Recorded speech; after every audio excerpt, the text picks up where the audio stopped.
this meeting of the Scottsdale Unified School District Governing Board.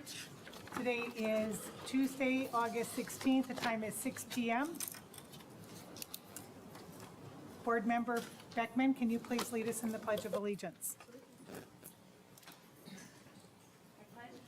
To the flag of the United States of America and to the republic for which it stands, one nation, under God, indivisible, with liberty and justice for all.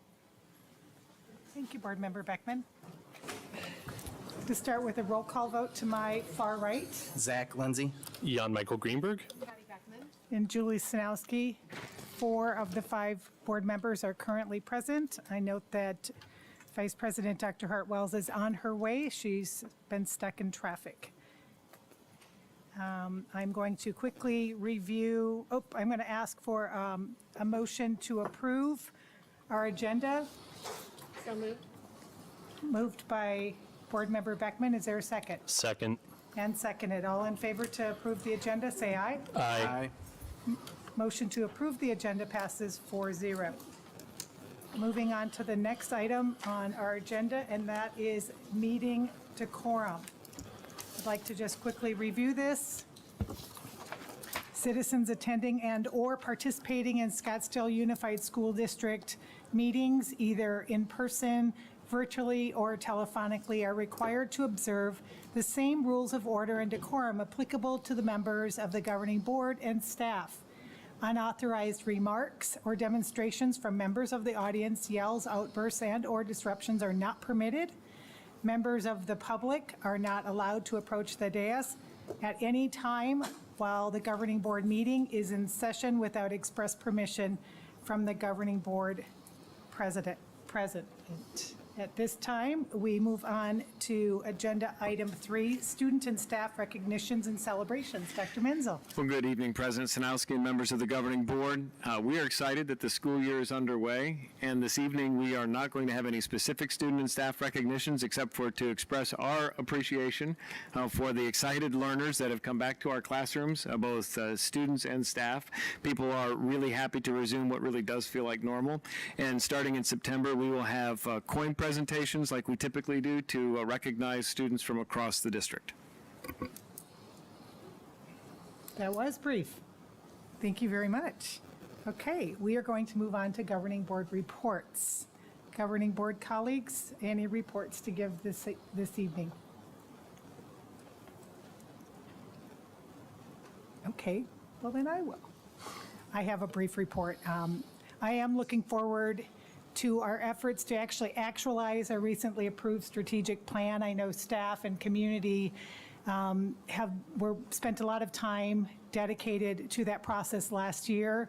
I'm grateful to the staff who have worked hard over the summer to welcome colleagues to our Scottsdale Unified School District, and to all employees for playing a role in welcoming our students to the 2022-23 school year.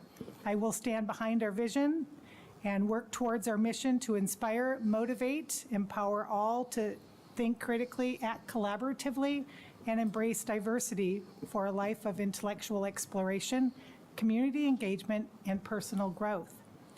Our constant work towards our values and strategic goals will be regular reminders of how we improve our community and provide a brilliant future for all of our students. I ask that all individuals respect and support our vision, mission, and values accordingly. I'd also like to note in the agenda, for those of you who have a hard copy, you can see the different gifts provided to our district, and I'd like to make a special note of appreciation to Anasazi PTO, Arcadia PTO, Hopi PTA, Cherokee APT, Cocopah, Chaparral PTO, Charity Funds, Foundation, Theater Boosters, Swim and Dive Boosters, Charros Foundation, Laguna PTO, Benevity, Bank of America Charity Foundation, Black Bond Giving Fund. Very generous donations, and so I thank them for investing in our students. Seeing that there are no other board comments, we will move on to public comment at this time. I would just like to note that the the procedure to actually sign up and request to speak during our board meetings has changed a little bit this year. I appreciate those of you who have shown up a little bit early to participate in this process. You do need to sign up when you enter this room, and then your name will be called, and when you approach the podium, please give your first and last name, and then you can begin to speak. You'll have 2 minutes to address the board. I do note that according to open meeting laws, the governing board is not allowed to respond directly to the comments made, respond to any criticism made by those who have addressed the public body. But what we can do is ask staff to review a matter or ask that a matter be put on a future agenda item. Saying that, our first speaker up will be Carrie Blaker, followed by Jan Gardner.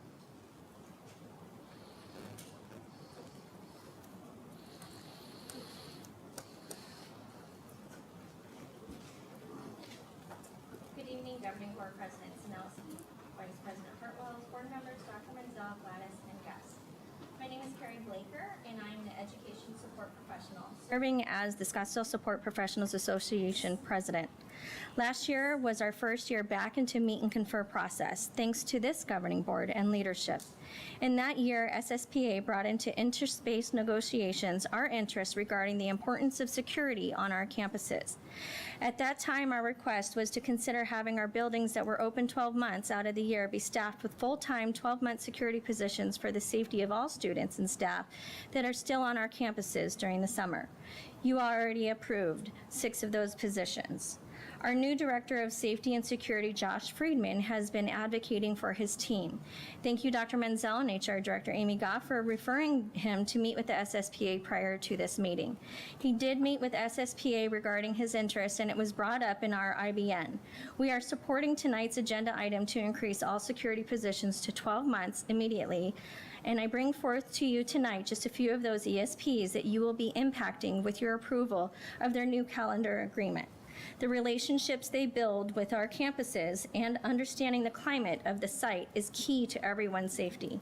We do ask that you consider those that chose the job for the part-time employment be grandfathered in, as to not push away any of our highly qualified ESPs, not just for the 22-23 school year. We will ask for your support in directing all job families to continue working with the SSPA in the IBN process. Your classified IBN team developed the reclassification process for this purpose. We support items going through this process because we do not want to negatively impact the work, the morale, and trust of the staff that we are currently working with. Our process was the first in SUSD history, and our focus is still retaining all of our highly qualified ESPs. Thank you for your time. Thank you. Up now is Jan Gardner, followed by Karen Gifford.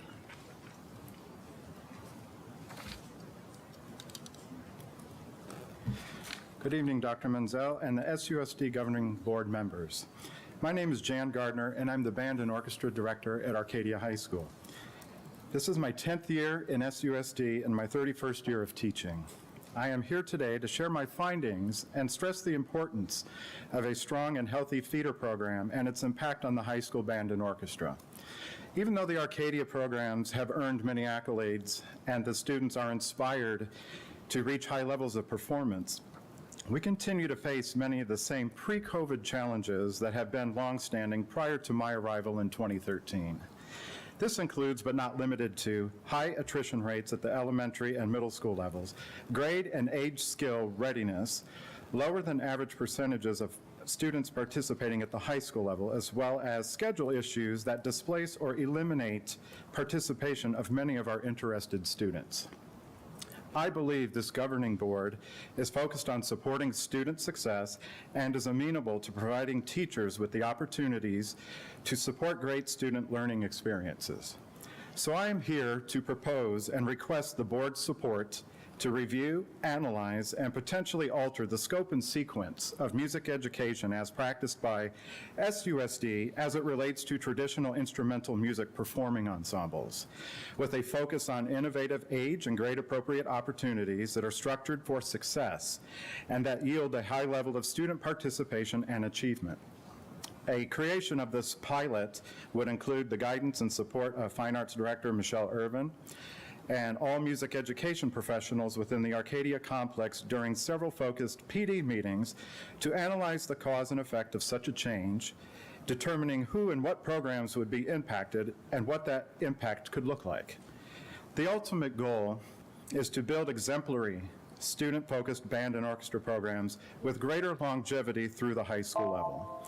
I appreciate the opportunity to express and share my desire to improve music education opportunities for SUSD students as it relates to the band and orchestra programs in the Arcadia complex. Thank you. Up now, Karen Gifford, followed by Keith Zollman. President Sinowski, Vice President Hartwells, members of the governing board, Dr. Menzel, and guests, my name is Karen Gifford. I'm a parent of a 7th grader at Mojave. We've been in the district since pre-K. I have seen so much progress in the district in the last few years, despite the pandemic. We continued to recover from the previous era, and so many of us in this community are so grateful to this board and Dr. Menzel and Dr. Creekard before him, and all the hardworking SUSD staff for righting the ship after a terrible time with previous leadership and a different board.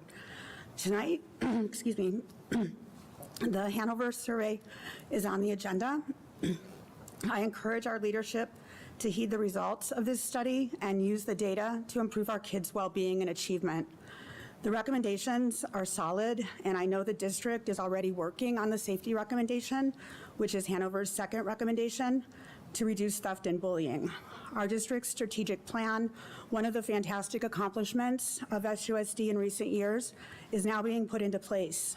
Improving school climate is a key goal in this plan, and I encourage leadership to continue to share details of this plan with parents, guardians, and students in different ways, and tie that work back to Hanover and the data that we're getting from families and students, as well as teachers.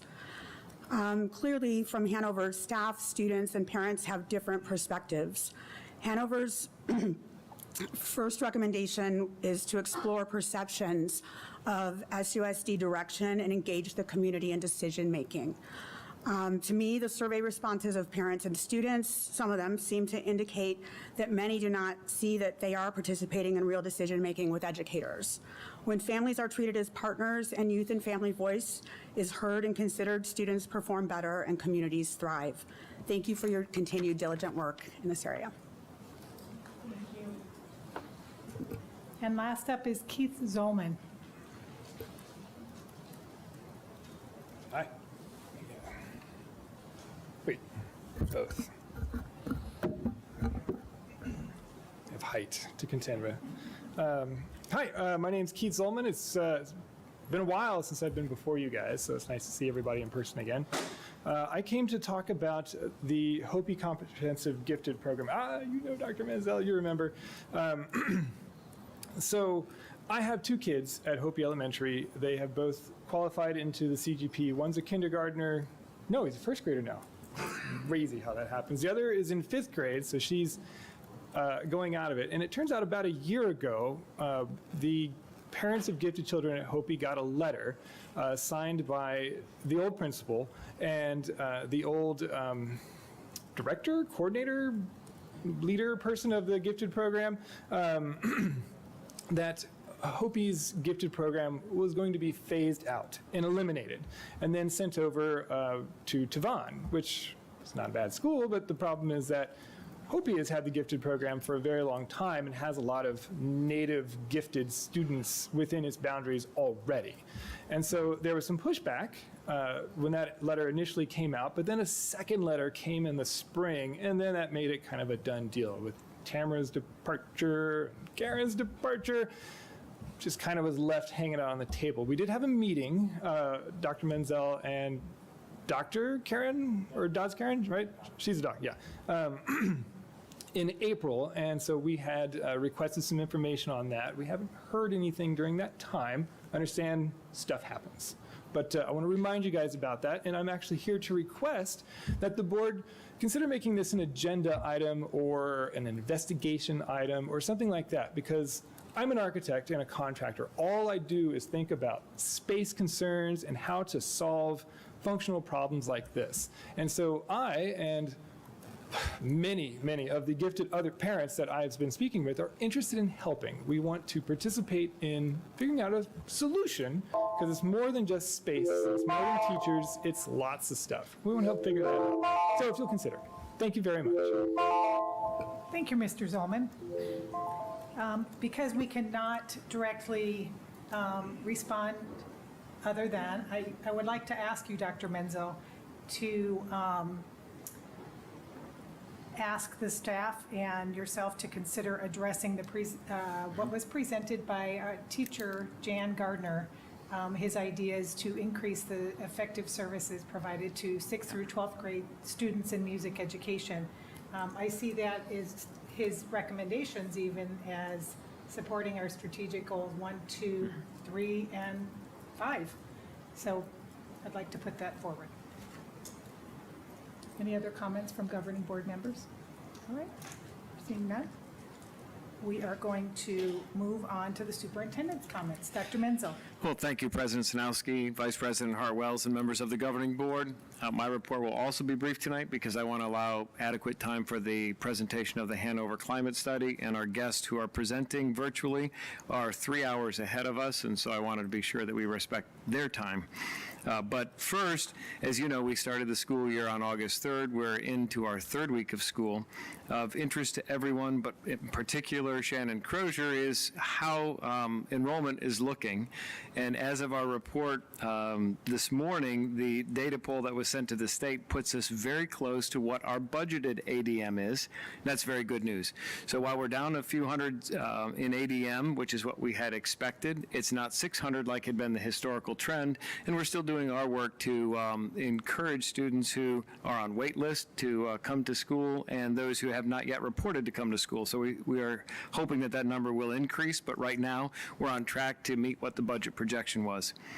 Secondly, earlier today, we hosted the Coronado Promise Retreat with many partners from the community to continue the good work, focusing not only on the Coronado Promise scholarships that are available for students here at the high school who graduate with a certain GPA, but also looking at how we support the pipeline. How do we ensure that our students are prepared for college and career success as they go through the system? And I'm grateful for the Charos and for the Coronado Foundation for the Future, the City of Scottsdale and Scottsdale Community College, all of whom continue to participate as active partners in making this a reality. And I'd also like to give a shout out to Principal Palatucci. Wherever she is, she just brings tireless energy to the work here at Coronado. I want to thank our security team for being here. They do amazing work, and we're so grateful. Josh has provided tremendous leadership in just a few short months, and so we're moving in the right direction. There are a lot of challenges. Every day there's something new as an opportunity to address, but we have amazing people that work at Scottsdale Unified School District, and so I'm grateful for their commitment to our students and for the work that they do every day. And with that, I will conclude my report.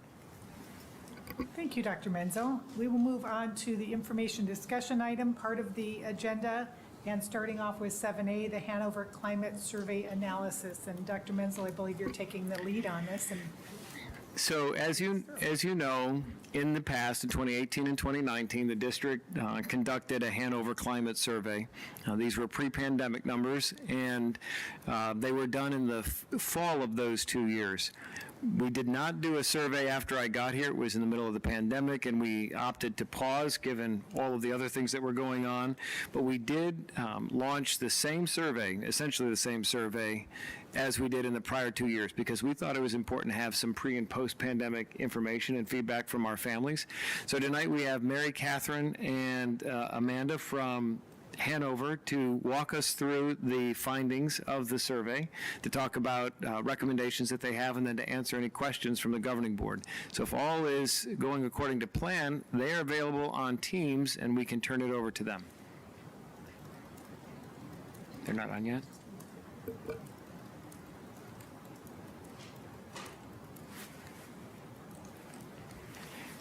All right, time for a little tap dance. I was just thinking too. You know how to tap Yep, they just got on. So give our tech team just a minute, and they will be visible to everyone.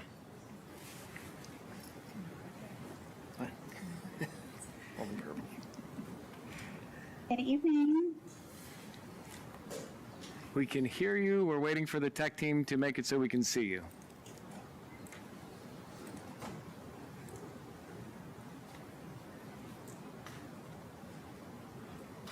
Ah, there we go.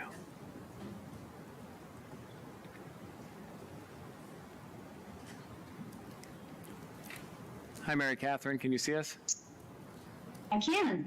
Good. I don't know if you heard, I just teed it up with a little bit of historic overview and indicated what you would be running us through here in terms of reviewing the results of the 2022 climate survey. Okay, I hopefully won't duplicate anything that you just said because I just hopped on a couple of minutes ago. So,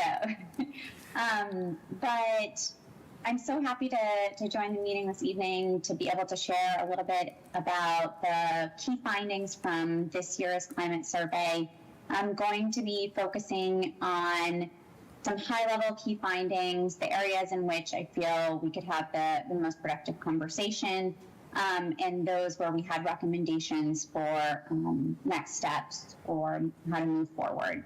So we are focusing on this year's results in particular. There are a couple of places where I will highlight some trends that we noticed in the data from the prior 2-year administrations and then this current year's administration. The survey was administered to students, staff, parents, and community members. The analysis is mainly focusing on student, staff, and parents because of the small number of community members that were participating, and we wanted to ensure that the results that we share with you, we were able to draw really reliable conclusions. So as we're going through the charts, you'll notice that they're focused on either the aggregate, so all individuals who answered that question, or broken out by the different respondent groups that you're able to see if there are any significant differences in perceptions among the different respondent groups. So for this year's survey, we had a really strong sample. We had a total of 5,392 responses with about 2,800 students, 1,900 parents, and 660 staff members who participated. The analysis itself that we're going to go through, or the presentation, you'll notice that the responses are for only students grade 6 and above, because we find that that's where we're getting the most valuable data. And if we were to administer the survey to students younger than grade 6, then they wouldn't really be able to provide their input in as much of a valuable way. So that's typically best practices for our survey and what we would commonly administer, or how we would commonly administer surveys with other districts.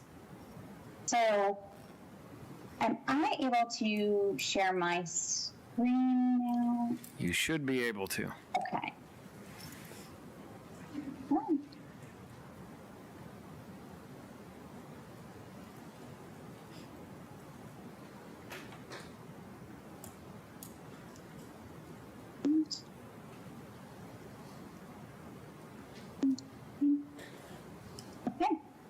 Is everyone able to see that okay?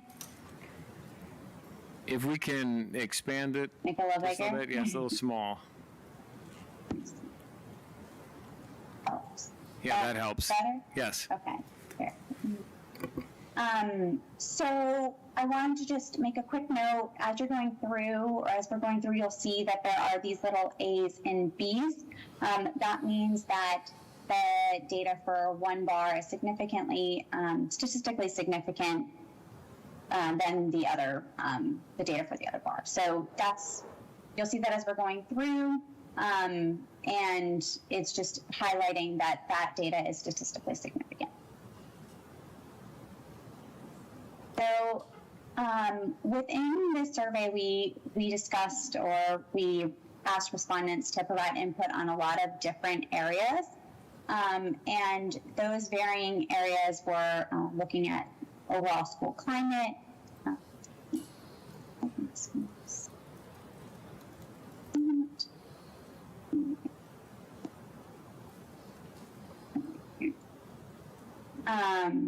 so we were looking at overall school climate, we're looking at the instructional climate, behavior, discipline, student engagement and support, student outcomes, relationships, so that's interrelationships with staff.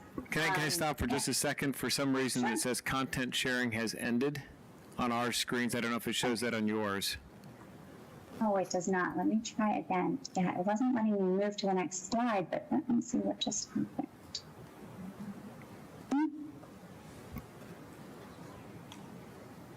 Sharing it.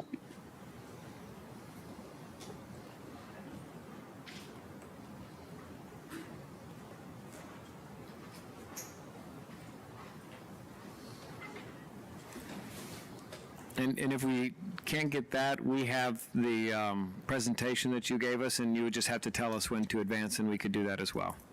Definitely. I think I'm going to just share from a different.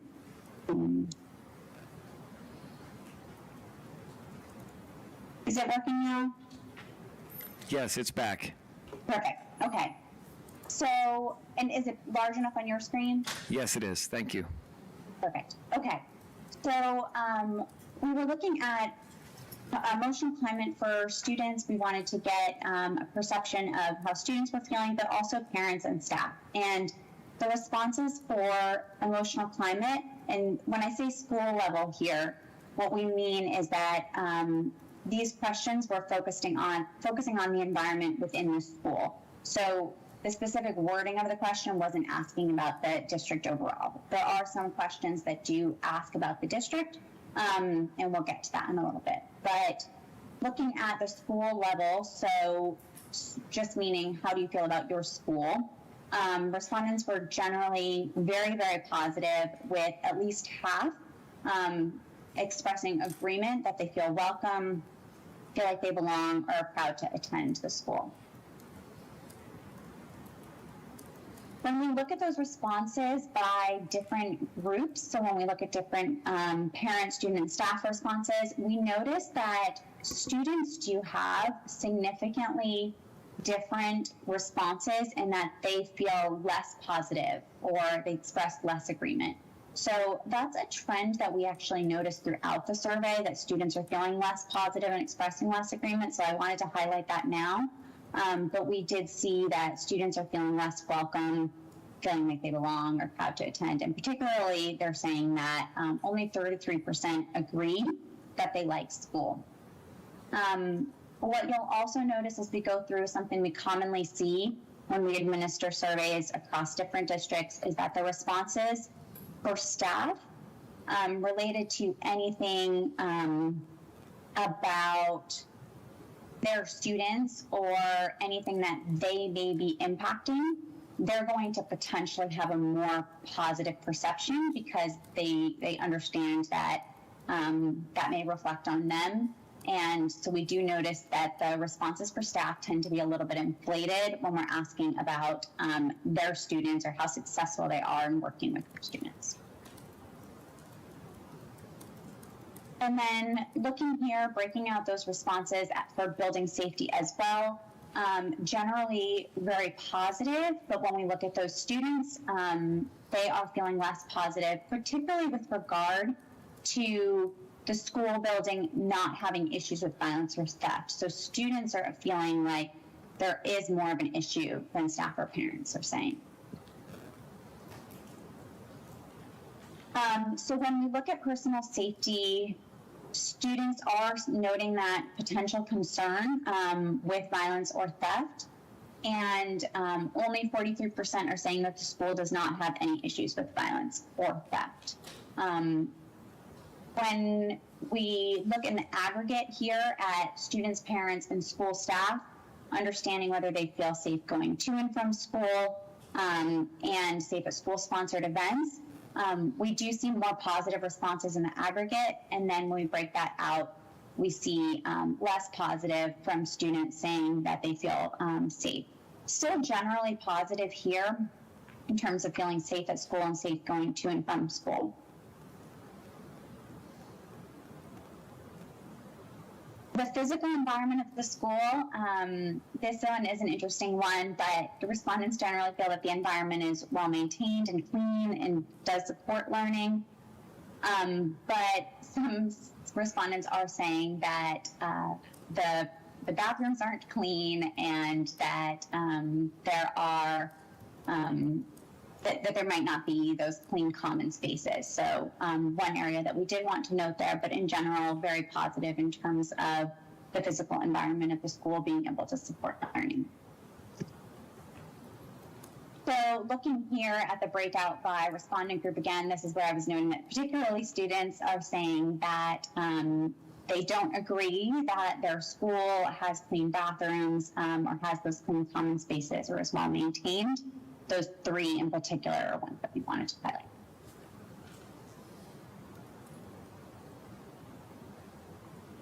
Now, getting into the instructional climate, again, really positive. What we really want to see is about that 60% or higher for positivity. So as we're going through, if you see on that agreement scale, so the top twos agree and strongly agree. If you see fewer than 60% of individuals that are responding, that's where we might say, okay, where do we really need to pay attention and how can we target support in this particular area? But again, largely positive with regard to instructional climate. Most respondents were saying that the school had enough technology resources and really wanted students to succeed.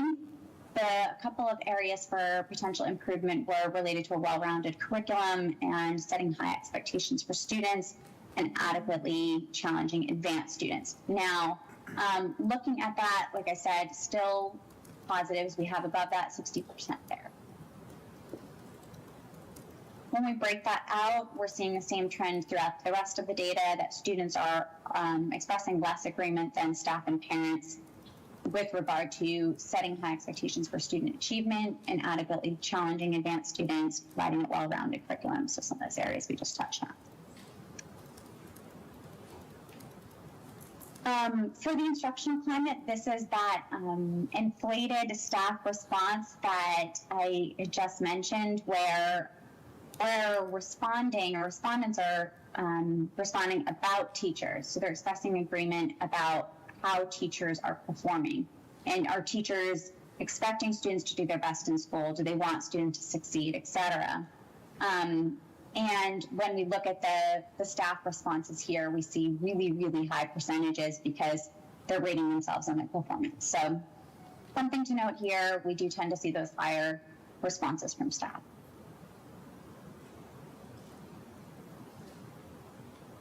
Now, for behavior and discipline, very positive with adults respecting students, caring about students. The one area for potential improvement was for fairly enforcing school rules.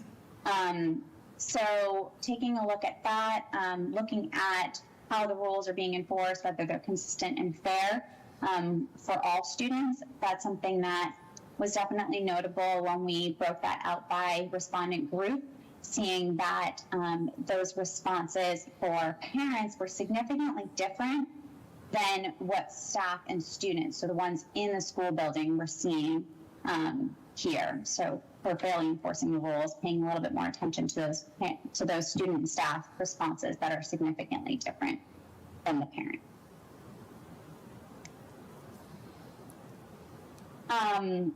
And then looking at students, so now students are rating themselves in terms of understanding school rules, caring about other students, helping each other learn, respecting and following school rules. So here we're looking in the aggregate. We see that there are quite a few who are on that neutral scale, so we wanted to highlight that here.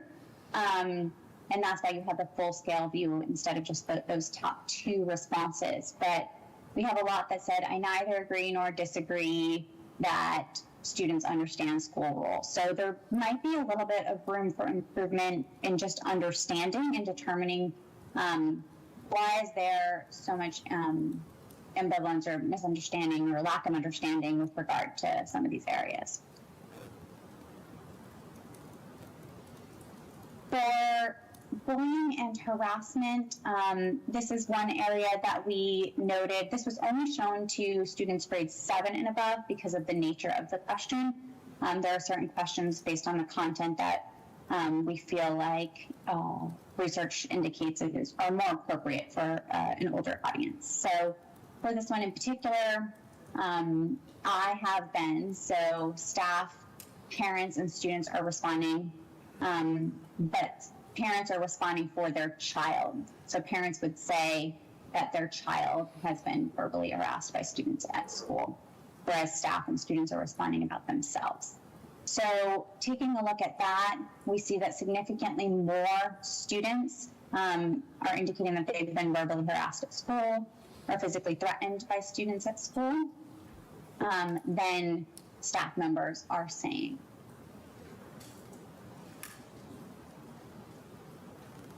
Continuing on with looking at bullying, we have more than 50% of respondents that are saying that they experience or that students experience bullying based on their physical appearance, gender identity or expression, and sexual orientation a few times a month or more. So this was the frequency scale. We were asking about how often this was happening. And the most notable area in which the bullying is occurring is related to one's religion.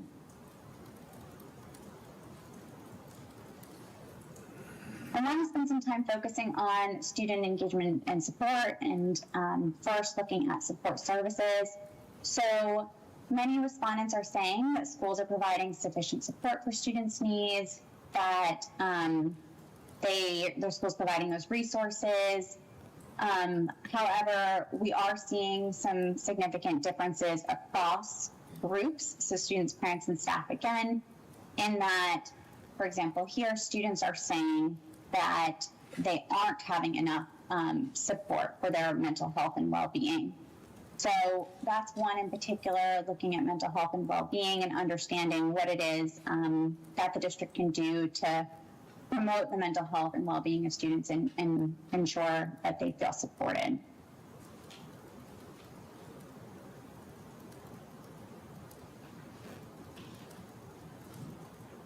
Now, perceptions of students' positive attitudes toward learning, that is something that again we'll spend some time on because this is low in this year, and then we're also going to highlight some trends across administration, so from pre-COVID to now. So when we look at students' responses, they're significantly less likely to be positive or to express agreement than the staff respondents. But in particular, when we look here, there are very few who are saying that they're motivated to learn or that they enjoy learning. So taking a look at that, understanding how we can ensure that we're supporting students, motivating them, particularly in this time where they've transitioned back after COVID, and ensuring that they're continuing to develop and to grow and to feel like they have that engagement in their learning. So looking here, pretty significant between students and staff. We see 21% of students are saying that they enjoy learning, whereas 76% of staff are saying that those same students enjoy learning. And similarly with the other responses. So being able to ensure that staff members are, that there's transparency for staff members so that they're aware of how their students are feeling so that they can better support them is really important.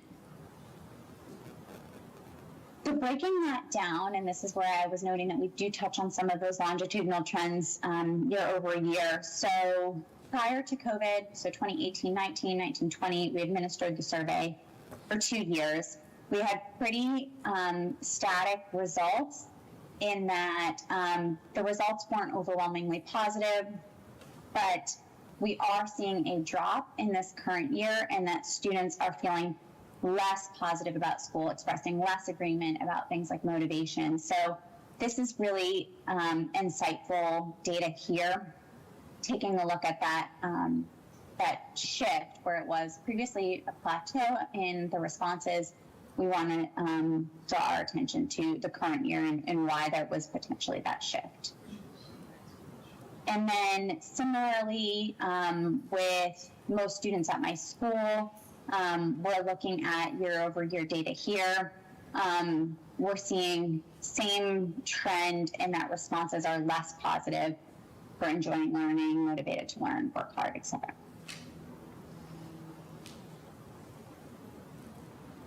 Looking at student outcomes, and this is at the district or school level, students are less positive than parents, and parents are less positive than staff members.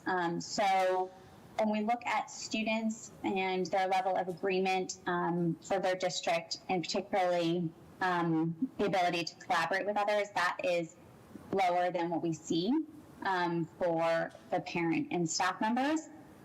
And the particular areas where we wanted to focus on were being able to support students in managing their emotions, and then supporting students in their ability to empathize with others. And when we break that out here, we look at students feeling that only 41% of them are agreeing that the school or district is developing their ability to empathize with others, and 39% are saying that it's developing their ability to resolve conflict, and 35% their ability to manage emotions. So some of those social emotional components, I know that was one of the things that we wanted to focus on, is what is it that we can do to better support students in those social emotional aspects to enhance their development moving forward. Staff relationships, I will say that we had very, very positive responses here, that the majority of staff members have really positive relationships with their colleagues. What we're seeing is that it's pretty unanimous, and that's, at their school or their building level, with more than 3/4 of staff members saying that their colleagues and their supervisor cares about them and supports their professional development. So really positive here. The one thing we wanted to note was that while most staff respondents are saying that they have the resources, material resources, there is a little bit of a difference between what we're seeing for those material resources and then those professional development opportunities and opportunities for peer collaboration. So focusing a little bit more on the professional development opportunities, the relationships are solid. It seems as though staff are really happy in their relationships at the school, but focusing on how the district can support those quality professional development opportunities.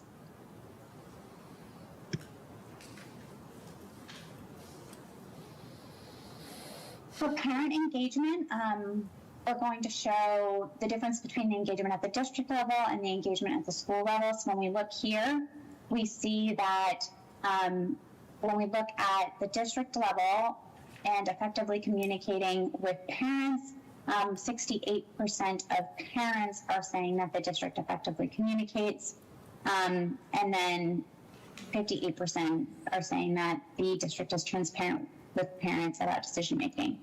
When we look at the difference, so at the school level here, we see that the results are slightly more positive in terms of what we're seeing at the school level. So we just want to ensure that we're having the same transparency at the district level as at the school level. This is a trend that we see in almost all surveys that we administer, that perceptions of the school are more positive because parents, students, staff are closer to the school level individuals, and they have that more immediate connection, whereas at the district level, there might be a little bit more of a separation and less of that connection. So there's less transparency, less communication. So being able to really bridge that gap is important. Building off of that, we took a look at district leadership and direction, and the majority of respondents were very positive in saying that Scottsdale was heading in the right direction.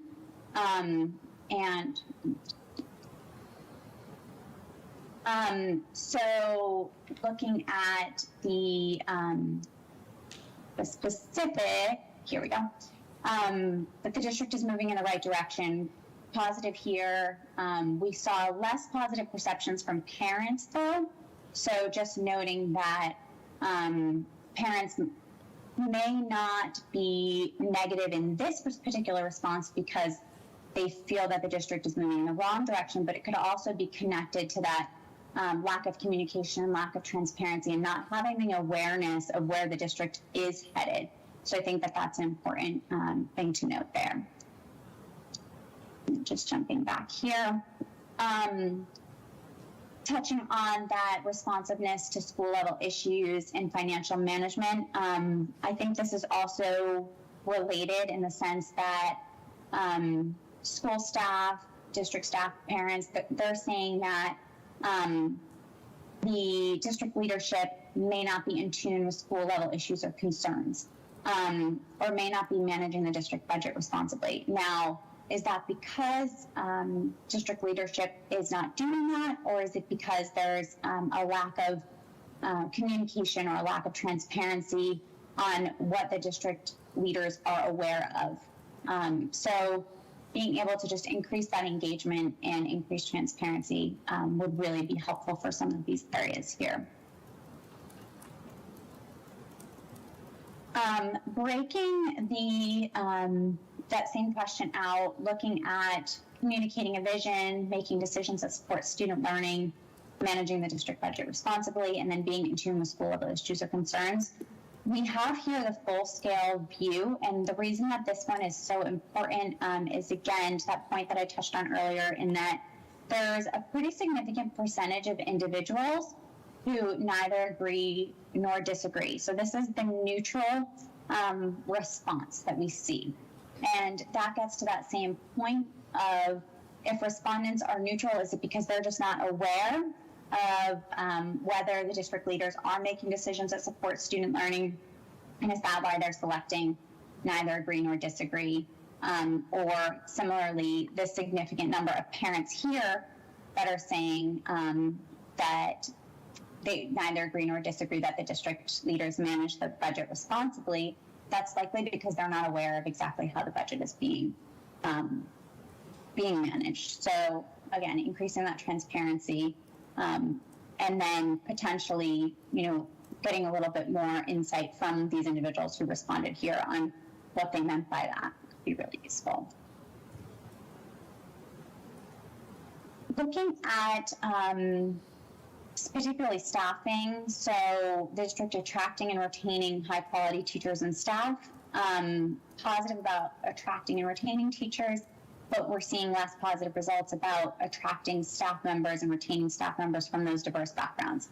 This is in alignment with what we're seeing with other district surveys as well. Pretty standard in the sense that there's a shift from top 2 responses to the bottom 2 responses. And this is definitely an area of focus for many districts across the country, and understanding, well, how do we focus on attracting staff members from diverse backgrounds, and how do we retain those staff members, and getting a better understanding of, is it a concern that the demographics of our staff members are not matching the demographics of our region, or is it a concern that the demographics of our staff members are not diverse, period? So digging into that a little bit more could be useful. So based on that, we had some clear recommendations moving forward, looking at exploring perceptions of Scottsdale's direction, and then engaging the community in any decision making. So this gets to that point of transparency, making sure that the community is aware of any next steps that are going to be taken, potentially doing in-depth interviews or focus groups to learn a little bit more from the community members about how leadership can best support them. And then going to a couple of the data points that we touched on earlier, with only 43% of students agreeing that the school does not have issues with violence or theft, and then some of those issues that we saw with bullying based on religion, gender identity, sexual orientation. We're sharing a particular resource that Hanover has created that does offer some strategies initially, but then also ensuring that, and I think this is already in process, but evaluating different policies surrounding bullying in schools and making sure that the rules are being enforced equitably related to violence or bullying in schools. And then finally, combining those findings about professional development offerings, what we heard from staff on ensuring that they had professional development offerings that were quality, and then what we saw from students on low levels of satisfaction related to some of their emotional competencies and how the district was supporting them in improving some of those emotional competencies. So with that, being able to equip staff with specific resources to support students in those areas of conflict resolution, empathy, and emotional regulation could be really useful. So I know I went through all of that quickly because I wanted to make sure that you got the key points and the highlights. Did anyone have any questions? Board members, do you have any questions for Mary Catherine? I don't see any. Dr. Menzel does, I believe. So I just want to go back to slide 62. Because we talked about, the question was, I believe the district is moving in the right direction, and in the recommendations it notes that we're just over 50%.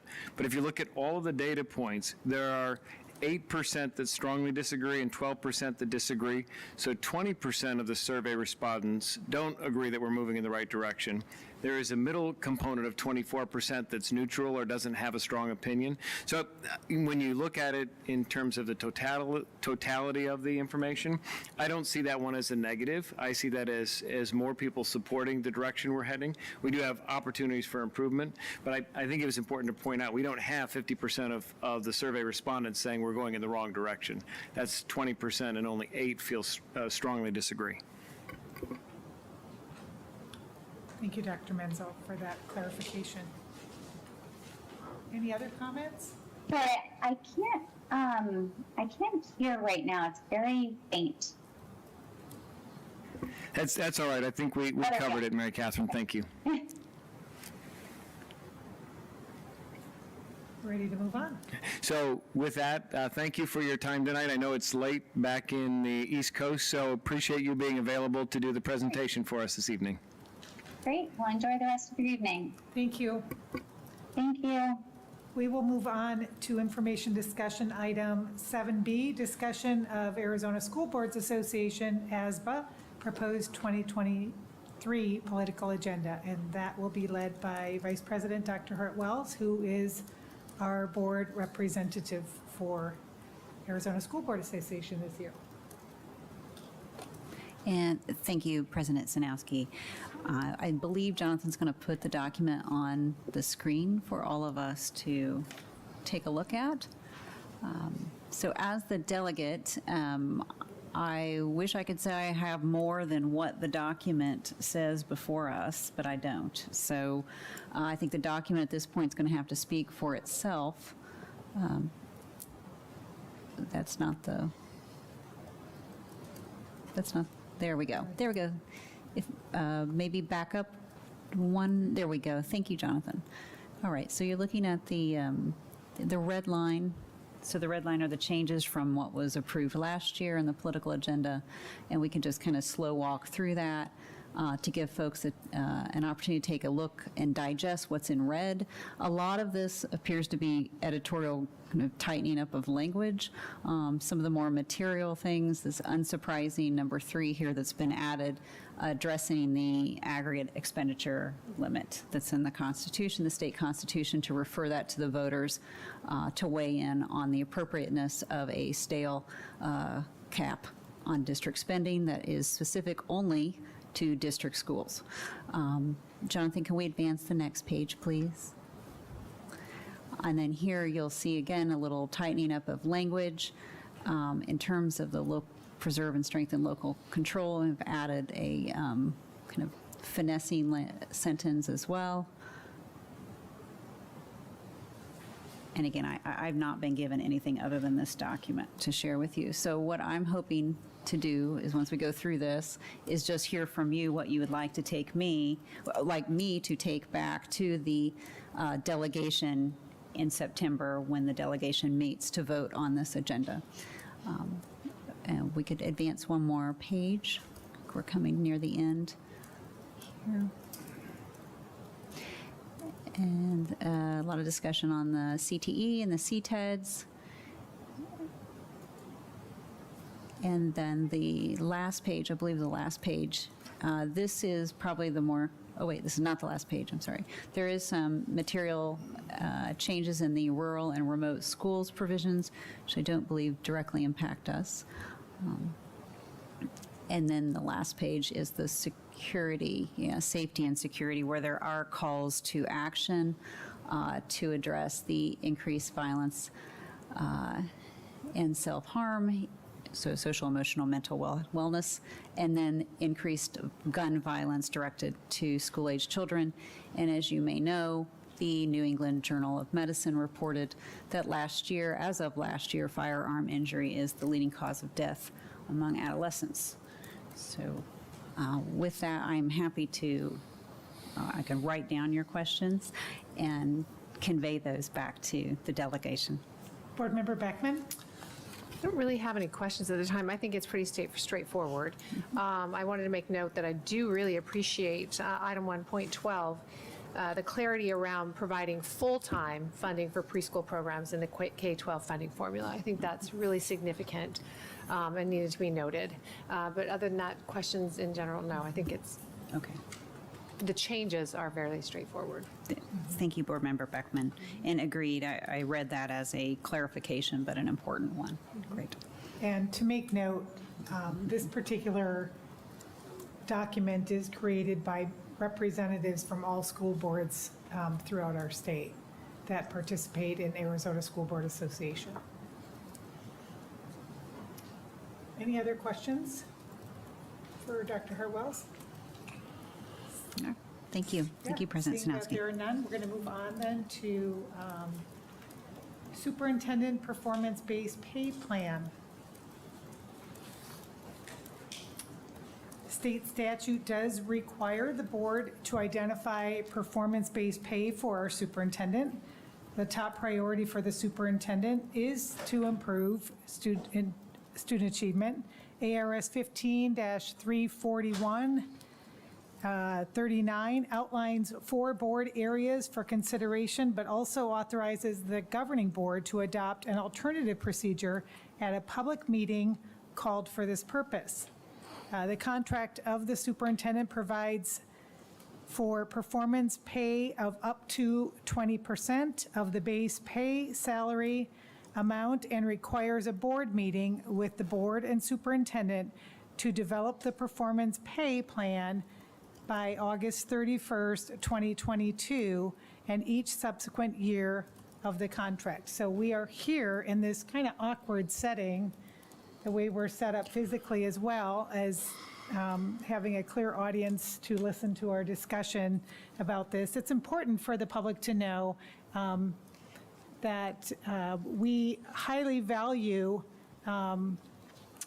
being able to establish some incentives to move our strategic plan forward in an expedient fashion. The work's been done, now let's get to work, right? Okay, so I'm not really certain how, if you guys would like to go through some of the recommendations, maybe according to, for those that weren't with us last week, so last week when we had our retreat? Okay, it's only last week. We actually went through many of our targets from our KPIs with district leadership and kind of went through and discussed what are our priorities. I will note that the strategic plan is very interesting because it tells me that we have a lot of work to do because we don't have a lot of data on the information that we're looking to improve on. So Board Member Beckman, would you like to add comments? I have comments and questions Sure. and some clarity, hopefully. Sure. And this is more geared towards Dr. Menzel with input from the board. Item 1, bullet point 2, increase this is a draft from you, Dr. Menzel. Increase the percent of students showing academic proficiency in 3rd grade ELA, 8th grade math, 9th grade ACT Aspire Science, and 11th grade ACT Composite, 3% increase annually with a 10% improvement over 3 years. Can you go into a little bit more detail and clarity around that, and then maybe the board discuss how that relates to his overall performance goals? So first, that was taken from the key performance indicators that were approved by the governing board previously. And at the board retreat, we spent time looking at not only those KPIs, but talked about performance targets for the upcoming year. And on top of that, we talked about prioritizing. So there are a lot of KPIs if you look at all 5 goals. And part of our conversation was to say, what are the most important indicators? And when it came to academic achievement, this was the area that was identified as a high priority for the governing board as we were looking at how are we going to hold ourselves accountable for elevating the level of achievement of our students. And these particular areas were chosen for specific reasons when we adopted the KPIs. So we know the importance of reading on grade level by the end of 3rd grade. 8th grade math is a bellwether in terms of whether or not students are going to be prepared for college as they move through the system. 9th grade ACT Aspire Science, while it was the first year we saw the data, we know that we have a significant need to improve science achievement across the district, and so that created a place for us to hold ourselves accountable. And then 11th grade ACT is really that transition point as our students are preparing to move into post-secondary education. So these were, we want to improve achievement at all levels, to be clear, but these were the specific targets in particular areas because they are essentially gateway indicators. Thank you for that. Thank you for that clarity on how you were interpreting these. And I would love the board to have a discussion around this in general and the weighting, if I can use that term. What I don't want to happen, let me backtrack here, is we're talking about your performance pay. We're talking about 20% that the board approved, potentially up to 20%. And what I don't want to happen is Board Member Beckman, I don't think your mic is Is on. my mic not on? Is my mic on now? No. Okay.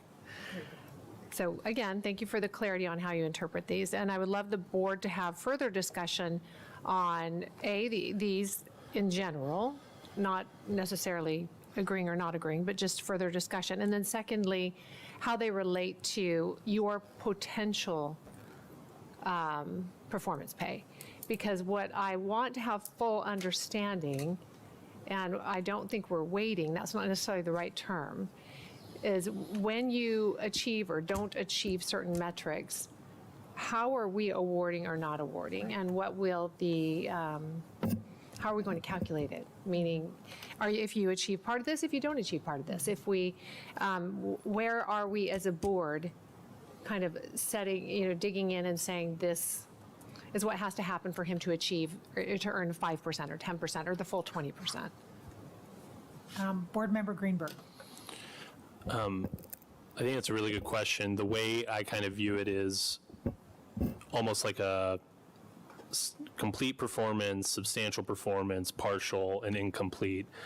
And I guess I have to be a little careful about what I say here. Sorry, let me just reflect back on when we had certain discussions. Yeah, so I would see it as kind of that 4-part test, and it would be up for the board to determine, okay, if we said, this has to increase by 5%, it only increases by 3%, then it would be up to the board to determine, okay, that is substantial or that is partial, and make that determination. I would like for that to be written out, though, in the agreement itself, so that we don't have a situation where we're saying, on the one hand, if these are your performance metrics, and then what we wouldn't want is a future board, I would think, to just ignore that and say, well, we're not awarding anything anyways, or we are awarding everything even though it was partial. Like, I think it should be a bit more clear so it's more fair to the public, to the superintendent, and to the board for assessing that. Are you suggesting that we create some form of an evaluation tool or rubric to, when we get to the point of saying, you know, this was fully accomplished, this was partially, or it wasn't at all? I don't think it needs to be a separate rubric. I think it can be on the whatever addendum that we're actually approving to be added to the contract. I think it just be language on there that here are the goals, the KPIs, and the board will award performance pay, you know, based on the following. You know, for substantial performance, this much, you know, 75 to 100%, or whatever that range is. I don't think it needs to be overly complicated, like a whole new rubric, unless, of course, the rest of the board would like that to be the case. Okay, thank you. Yes, let's stay on number 1 here and maybe work through the ideas first, and then if you guys are all in agreement with this, then we can go back and fine tooth it and look to see what it would be. Sorry, I don't mean to have my back to you, but again, this is awkward. So we would then go back and be able to say what the percent value for the particular outcome would be. Does that make sense to everyone? Like throw out ideas for this particular goal itself? Vice President Dr. Harwells? Thank you, President Snowski. So in keeping with some consistency with how we did this past few months ago, your last performance pay, I do see this in more of a kind of a exceed or meets expectations, partial, which is what we did before, where there was in the, just let's stay with the academic section, there was on the ACT goal, 2 of the schools met, but not the other 3 high schools, and so therefore was a partial award of that relative percent of the amount that we had pre-assigned for that goal. I would see this working the same way, to be fair and not punitive, as opposed to it off or on, you know, more of a continuum. Sure. And I believe that was consistent with how you, Dr. Menzel, also did your performance evaluations of leadership. So I don't know if that's... And to be clear, let me just back up a step here. This proposal then will come to the board at our next meeting, September 6th, and that's, so this is that working copy we're putting together right now. Okay.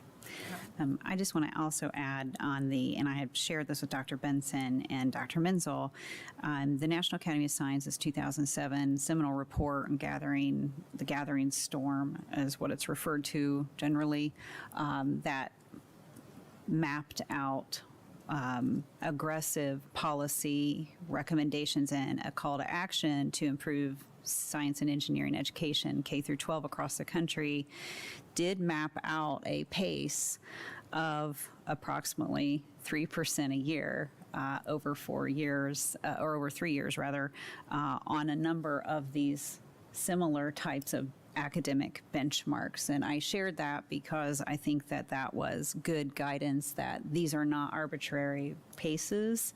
They're aggressive, but they're meaningful, and they're meant to make some changes. So to the extent that that helps identify what these kind of the 10% over 3-year window, you know, does have some policy, academic policy roots to them, at least in some of the categories.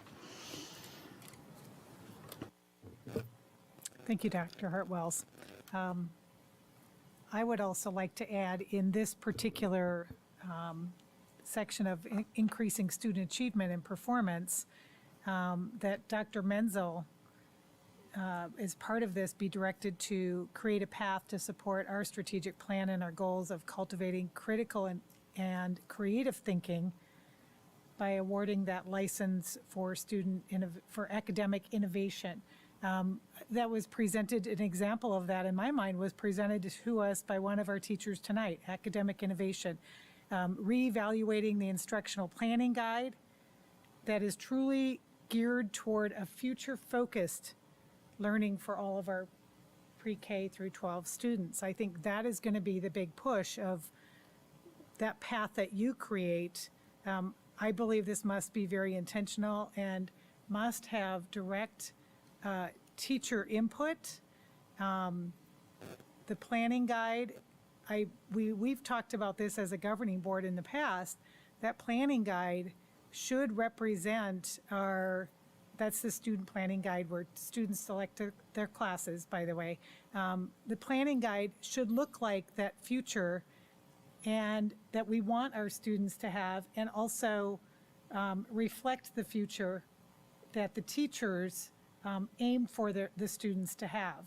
Part of this Hanover study talked about the discrepancy, as I understood it, the discrepancy sometimes where teachers' input and students' thoughts, where they're not meshing. I feel like when we include our teachers directly in designing our goals and objectives for our students across our district, that there's going to be a greater connection between our targeted outcomes. So I don't know really what that path would look like, but that would be something for you to create and then support with your folks. Board Member Beckman? I agree with all the comments. Thank you for that. Dr. Menzel, so when you present to the governing board, how are you going to present this data? I mean, we've heard from various interpretations of, how it's informed, et cetera, this laid out here. I mean, can you kind of give me some color to that as far as what you're going to show it's very clear. I mean, you can show me scores, but are you going to talk about, for instance, some of our fifth grade ELA and some trending numbers, et cetera? How will you make a case for the district as a whole moving forward, even though we're tasking you with these specifics? So I think there are two parts of the conversation. One is what the board is going to establish as my performance pay. That's part of it. And you can add anything that you believe is important. So I started with the KPIs and the ones that were identified as priority because I thought that was logical, and particularly since we're working to align everything we do with the strategic plan. But there are a lot of other factors that go into achieving these particular results. And so there's a narrative that we'll be telling throughout the course of the school year in terms of efforts that are underway, things that have been reviewed, or decisions that have been made. So for example, we have curriculum review process for science, particularly thinking 612. Well, you're not going to see the results of that 612 curriculum review and then the implementation probably for 3 years. We finish, if we do the adoption this year, you implement next year, the earliest you're going to see results from that process will be 3 years from now.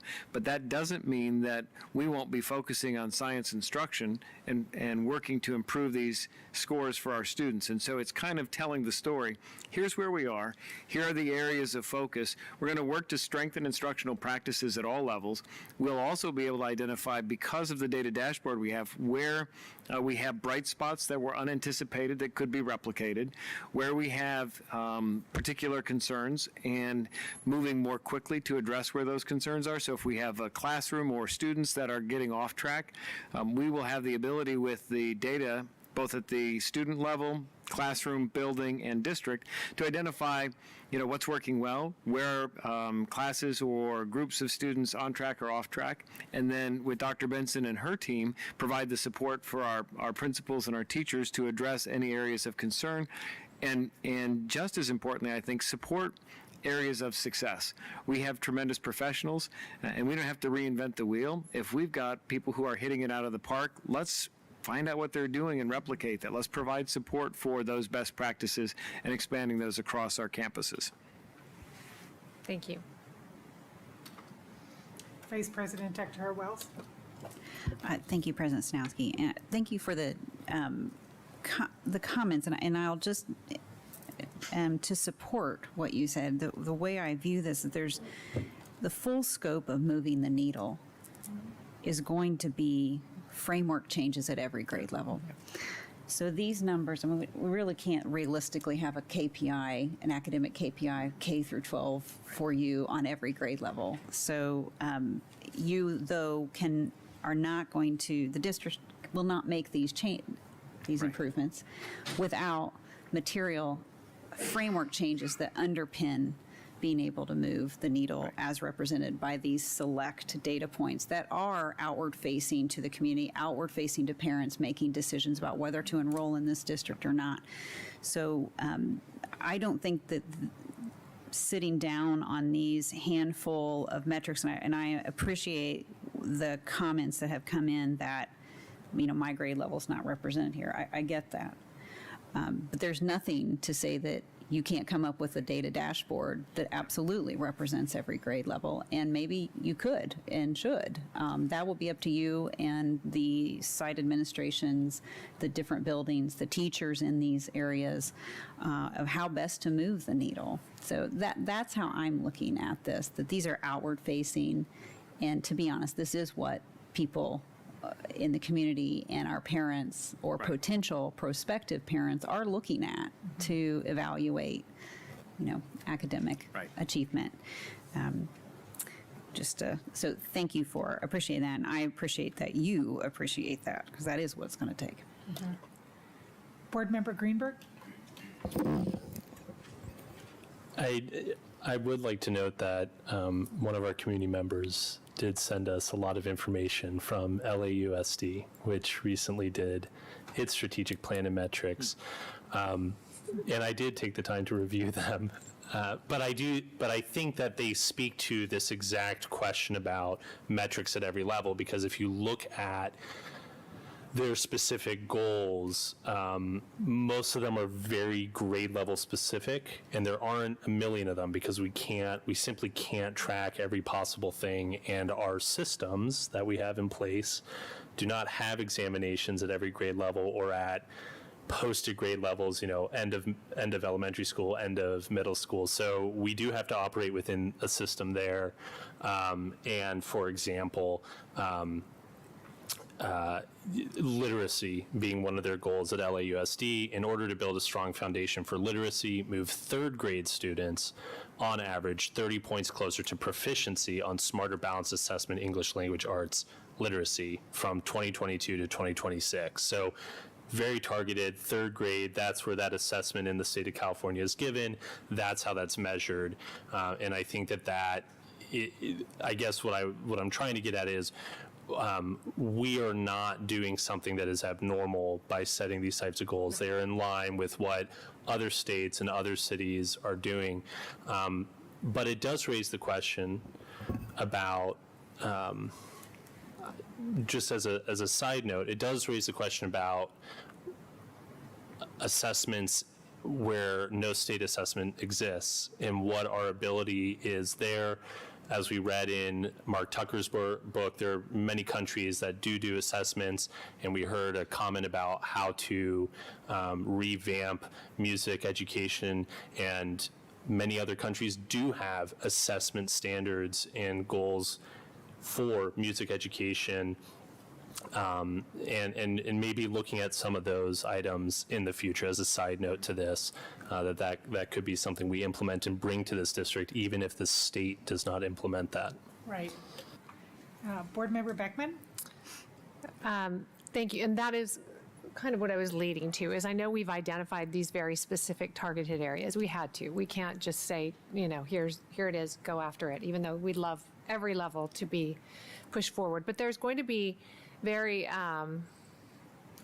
more detailed growth that is going to be in between the lines, for lack of a better descriptor. For instance, in our special education population or our English language learners, or they may be 3 levels behind right now, but they grow a level and a half, and maybe they're not hitting the metrics that we had assigned. That's significant growth. And I want to make sure that when we assign these, we're representing ourselves as looking forward to a world-class education, absolutely, and competing with the best, but that we're also recognizing the growth and hard work of our teachers in these classrooms that are moving mountains, but they may not be here. And so that's what I was trying to get to when I said, what's going to inform these numbers? I hope that when you present them, you also have, which I'm sure you will, some conversations around those efforts that are heroic going on too.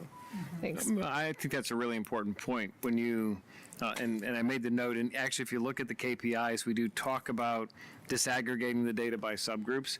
So that's an important part of the data dashboard, and we're close, as I understand it, to being able to share more of that information. So we've been doing the data accuracy test with Power Schools to make sure that what we put out there as public facing is accurate and reliable, but it will be able to tell that story. And so when you begin to break down and look at what's happening on a particular campus and what's happening with a particular group of students, if they were at 20% proficient in second grade on FastBridge, and we were able to help them double their scores by the time they got to third grade proficiency. Well, that's pretty significant.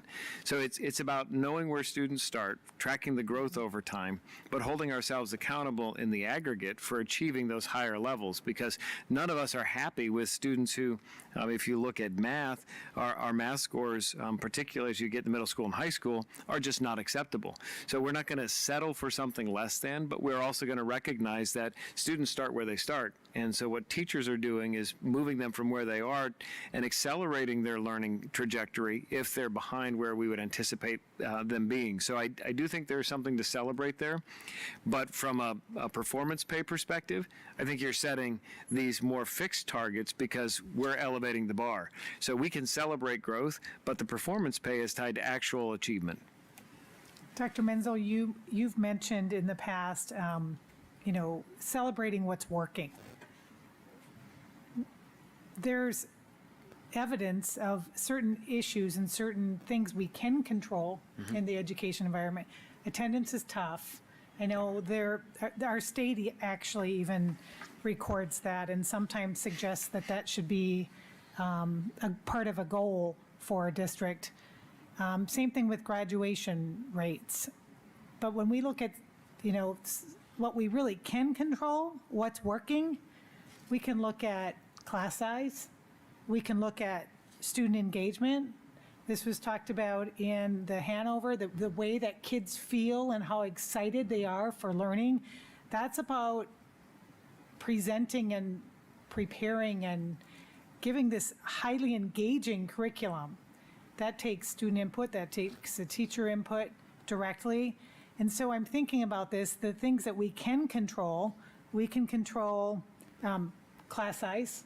I know that's an expensive control issue, but I think we need to address that. And so I really would like that to be part of this performance pay topic of making plans and putting in place ways to decrease typical student class size. So when a student asks if they're given regular and appropriate feedback from their teacher, let's give the teacher that opportunity to be successful by allowing them to have a classroom with the appropriate number of students so they can provide that appropriate feedback and they can provide that challenge to the student. So and they can engage all students in the classroom so students aren't thinking, this is really boring and no one cares about me.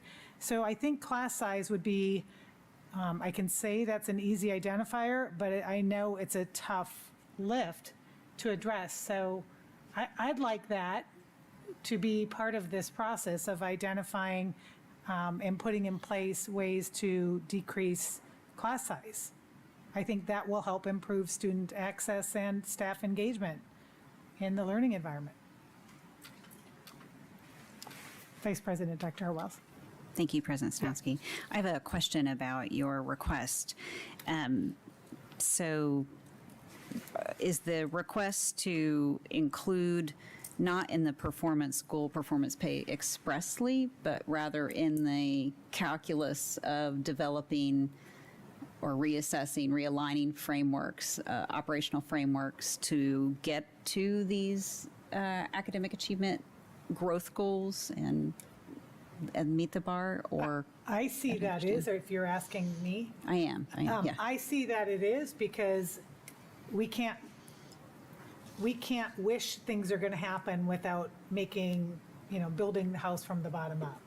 And so I think that that's something that we need to do. We need to be thinking of doing things differently if we're expecting to have different outcomes. So that, I think, is your task to figure out specifically what we can control and what we need to do differently based on feedback, based on data, to have different results and more favorable results for student achievement. Board Member Beckman? Okay, well, you just kind of answered my question then a little bit and how it tied to his academic achievement. I mean, clearly we know, that smaller class sizes usually help with regard to academic achievement, but it's strongly tied to the budget too, and the smaller class sizes and the finance piece. Unfortunately, it is, and space constraints at some of our schools as well. So that's, while I think it's relatable 100%, because it's definitely, I don't know, I think that would be expanding this right now to a scope that might be challenging. But I agree with you. So it's a further conversation for sure. And I think that it needs to be part of this year's conversation because we keep, I'm not going to say we make excuses, but it's easier to keep doing what we're doing. And, I don't think that's why any of us are here. So can I frame it maybe a little bit differently? Sure. And suggest perhaps a different approach in part. So the research on class size and its impact is varied at best, right? The STAR research out of Tennessee, which is now, close to 20 years old, said those class sizes K3 can make a measurable difference. The further up the system you go, the less quantifiable difference class size makes. I'm not arguing that there's a number over which it really is difficult to be effective and provide personalized education, be responsive to students. It's different in some classes than others. So if you're trying to grow a band and orchestra program, size can be really beneficial to getting the full sound, but you also need the proper supports behind that. Conversely, with the budgetary constraints, in my mind, we're missing part of the equation if I'm the one who's making the decision, because we've committed to an interest-based negotiation process with our professional staff, with our classified staff, and with our administrators to talk about, with the amount of money we have, how do we use that to ensure we're properly staffed to drive an achievement agenda forward.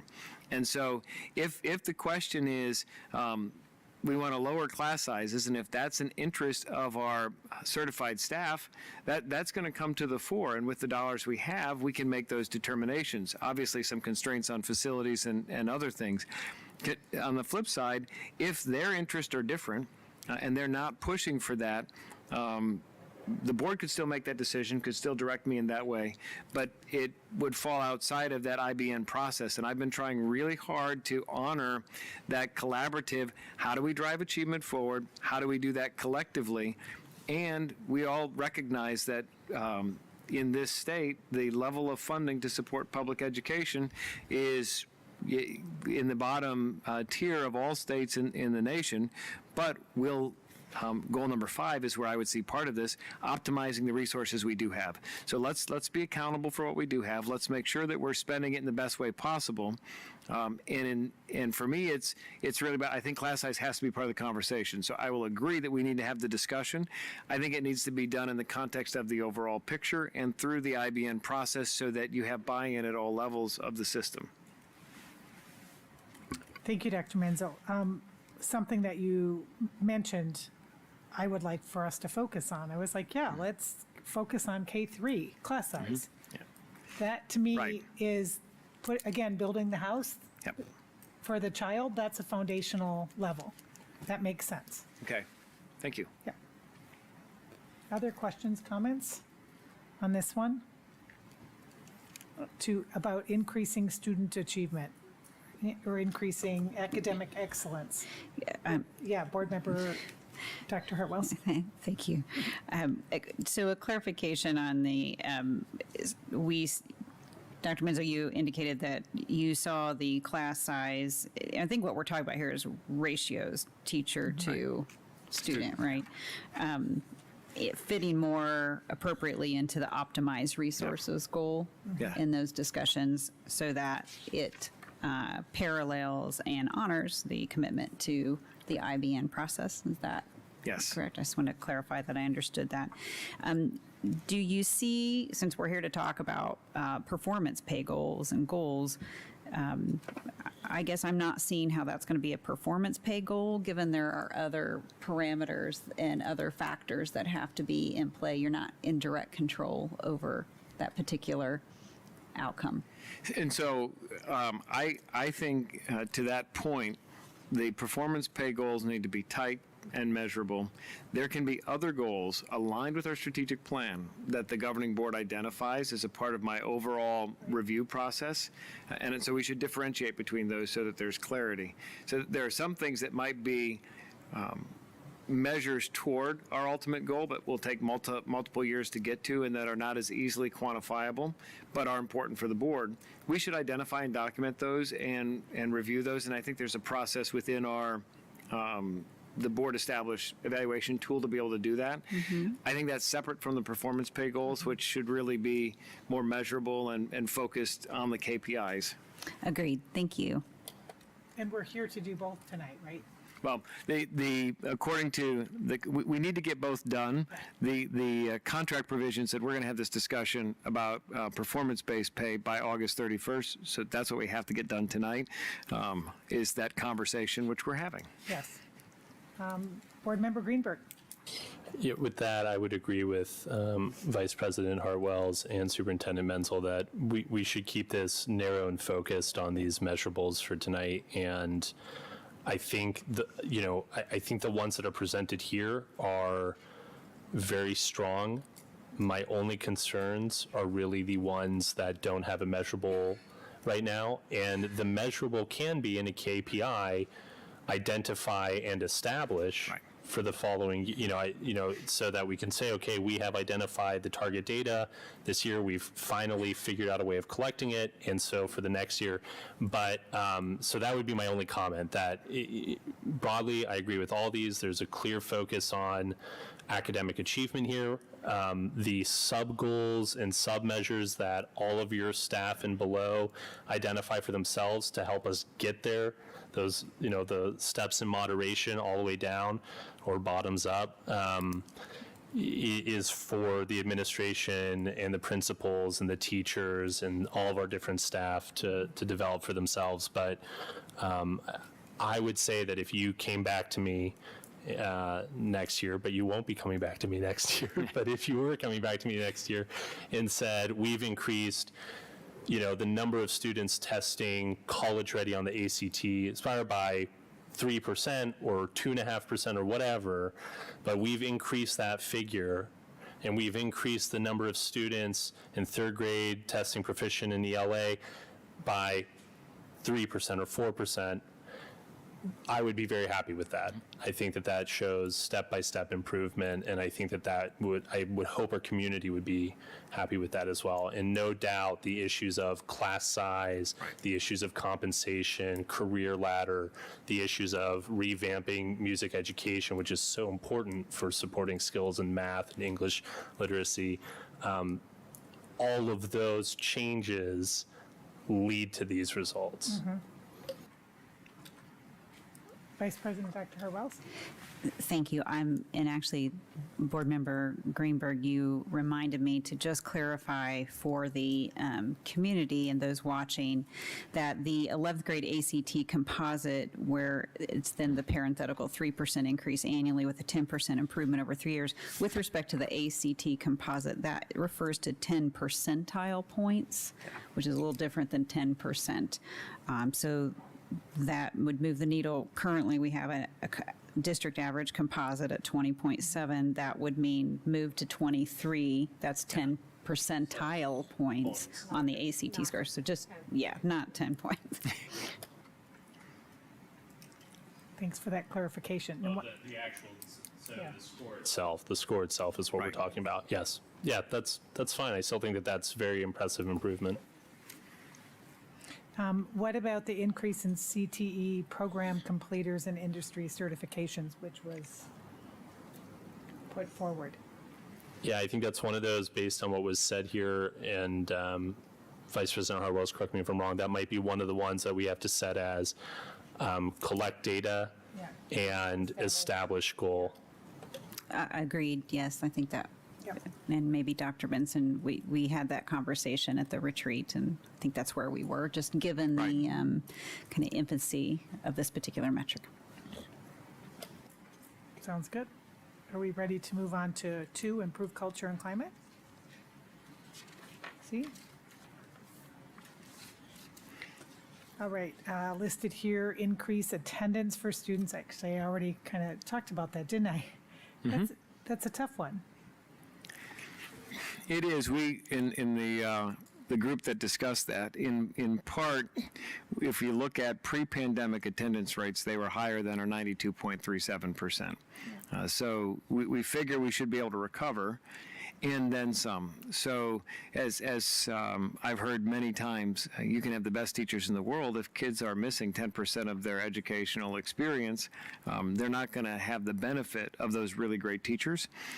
And we know that there are some good reasons for missing, right? If you're sick, stay home. We've been saying that during the pandemic. At the same time, if attendance doesn't feel very compelling because I'm bored, I have other things I want to do, school's not of interest, you see all these other data points, then you'll see it reflected in, because chronic absenteeism is missing 10% or more of the school year. So we think it's important to identify a threshold, and we know it won't be 100%. I mean, I never had 100% attendance, but it was a sad thing that I could miss as much as I did when I was in high school. I'm not going to tell you how much I did, and still be the valedictorian. Because if you don't have a challenging curriculum, you can miss school and still get by. We have set world class as our standard, and that means that if you're not there, it's going to be reflected because you're going to miss important content or reinforcement of important content. So that's part of it. The other part is we want our school environment to be so engaging that no one wants to miss a day of school, because something really exciting, some meaningful learning, the social connections and relationships, all of that are so compelling that they don't want to miss school. And we know our kids feel that way who are participating in athletics or participating in the arts. You know, they don't want to miss a rehearsal for a production because they want it to be the best that it can be when you're out performing for a live audience. So we know that attendance is a proxy for engaged students and is a signal of potential success. We know that when kids are missing, there are a lot of other negative consequences associated with it. So it represents more than just attendance in terms of levels of engagement and the culture and climate we have in the school. Other comments? Vice President Dr. Harwell. Thank you. I was deciding whether I should ask or not, but I will. And this is not with respect to students, but rather staff. We have a 4% increase, but my understanding was we didn't have a good baseline. Right. So having that be a measurable performance pay. It's a bit arbitrary at that level without the baseline data. We were just we picked a number in our little committee. Maybe that is also as identify Board Member and Greenberg establish. Suggested, we need some framework, and so that baseline data And can some be of used this we instead of arbitrary. Some of this we control, some we don't. So when you think about staff attendance, we really, if staff are sick, and I know teachers who plowed through, but still there's something about that that's not right. On the flip side, some staff absences are caused by us. Right. If we're pulling people from the classroom for professional development, Sure. that's a different conversation. So I would agree that second half of it probably should be set aside as identify and establish, so that we can account for the nuances. Also, maybe our audit of HR could bring Right, forth yes. some of these recommendations to improve that climate that's a good and point. culture as well. And I would think that we would be able to access that data on staff absences pretty easily, because for most positions, a substitute is necessary for most positions in our district. Not all. Well, and the absences are recorded. Yeah. And once our visions person gets on board, I think we're going to be able to pull data reports more readily that are more reliable. And that, provided you approve the consent agenda tonight, we'll be moving with bringing that person on board before the end of the month. Okay. The next item on here is increase the percent of students indicating agree and strongly agree on key satisfaction indicators measured in school-level positive emotional climate surveys. And then there are particular, Yeah, those post-pandemic numbers were really troubling to see. Probably not surprising. And when you look at Scottsdale achievement data related to the state-level achievement data and pandemic impact, ours is about half of what was the impact on students across the state. That part is a little silver lining, but there was still an impact, right? It was, we did feel, our students did, in terms of academic achievement, but you can see it here in culture and climate, that there was a different impact on approaches to learning and how they feel about being in school. And it's been 3 years of disruption, and it's going to take a while to change that. Our target goals are probably real stretch goals from a student perspective in a survey.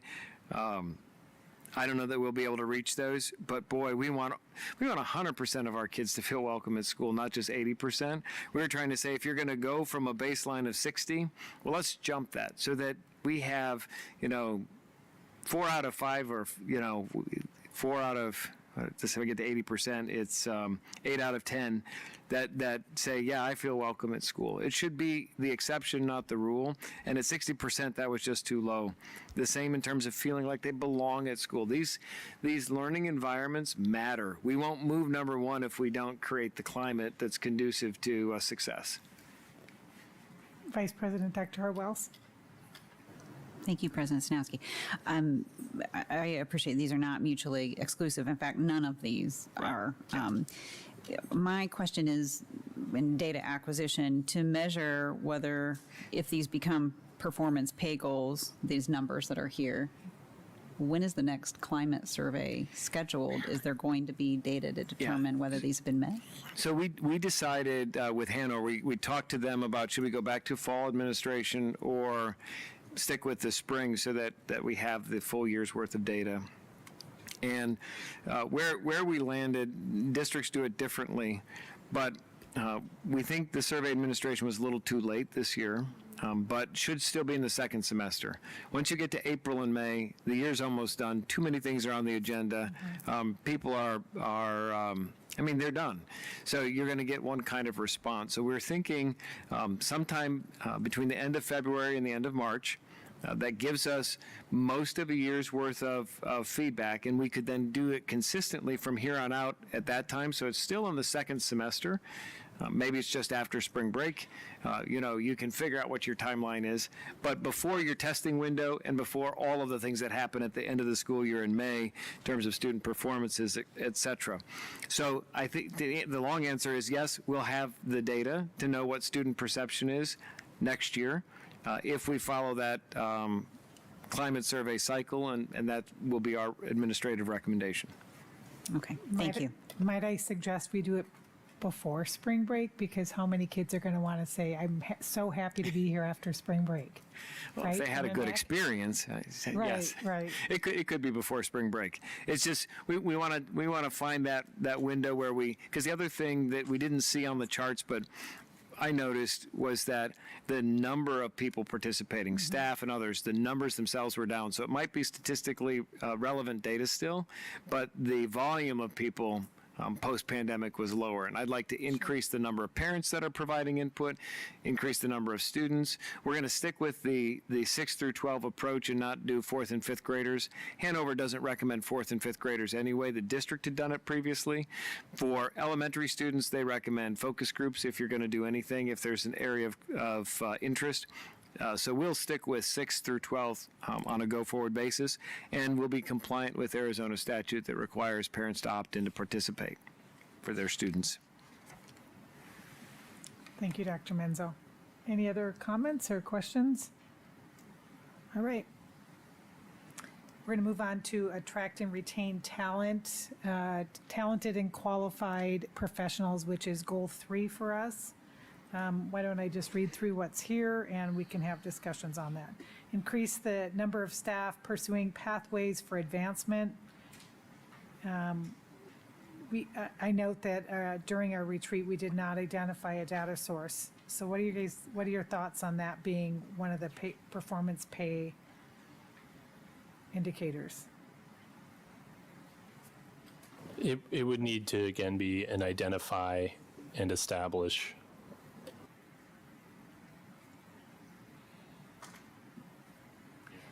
Identify, it could be one of two ways. Establish a method for collecting and evaluating that data, and then next year can be identify the goal.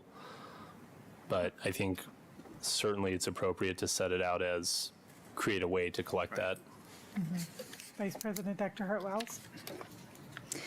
Thank you, President Snowski, and I agree with Board Member Greenberg that this should be one of those, and I believe that was agreed to at the retreat anyway, and that was what was suggested.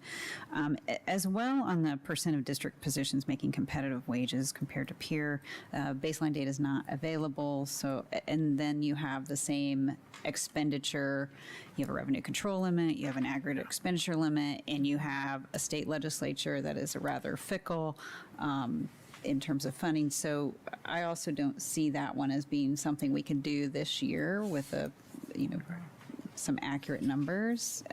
So that's just my 2 cents, but I would like to, and Board Member or President Sanowski brought this up already, as I had indicated to you, that the HR audit, I do believe that could be a goal under the talent, which is the reason the audit committee picked the HR audit, was to, in part, goal 3, also goal 5. That's my understanding, and I support it. But perhaps action and implementation of all the recommendations within financial constraints could be a performance goal that is measurable, actionable, and within the window of the school year. Since my understanding is that we anticipate the audit committee the audit to finish by either calendar year or January. So you should have time to implement. I would think so. I'd want to work on the wording depending on what the recommendations are. Some things might not be implementable until the next school year, right? Given where you are. So at a minimum, we should be able to develop an action plan to implement the recommendations if they're not something that could be put in place, immediately. So, for example, if you think about the Hohokam audit, we reworked contracts. You couldn't redo the ones that were already approved, but you could, on a go-forward basis, have the language that was recommended from the audit. So you would see it in future iterations. Yeah, I think that's a fair comment. So with the appropriate provisos, something like that was what I was thinking could be within Goal 3 and still something tied to performance. Board Member Beckman? So explain to me again, 3 second bullet point, why? Are we looking for a tool? Is that what it is? We can't increase a district position making competitive wages compared? We can't do a comparison to our peer districts? We don't have the comparisons now, so to set a percent increase, so increase percent of district positions making competitive wages, I'd have to check with Alexis again, but I don't know that we have those comparisons across districts for all position types. So we have it for some, but not for all. Right. And so then it makes it difficult. If you don't have it for all, how are you increasing? I mean, it's a squishy target, not a hard one, because you don't have the comps for all of the primary position types. We could get it for bus drivers. We will be able to pull that information. We could pull it for our certified staff. But there are other position classifications that we probably would have a harder time getting it for. And so it's just about if I suppose you could make something work, but it just felt like we didn't have comprehensive baseline, making it hard to identify the target. I don't know, Alexis, if you have anything to add.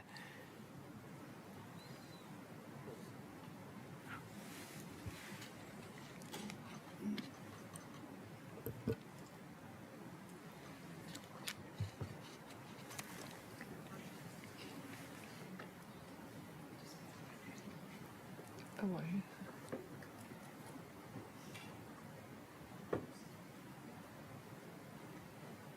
evening, President Sanowski, members of the board, Dr. Menzel. I think to what Dr. Menzel said, the difficulty in getting a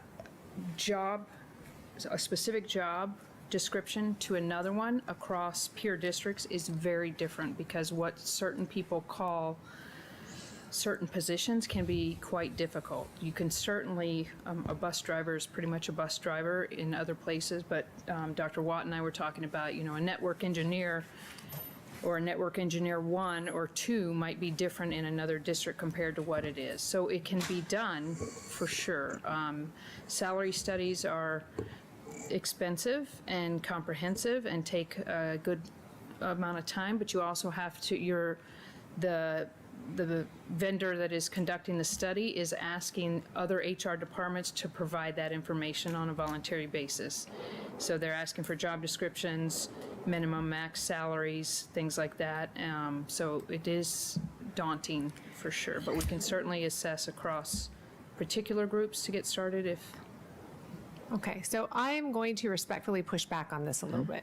And the reason being is because while I understand your statement, a bus driver is a bus driver, so we can figure that out, we consistently as a board will get agenda items that say, due to the competitive nature, we are changing this so that we can hire and attract and retain. So if we can find that data so that we can change a salary for a position, we certainly have the ability to do a comparison across the board.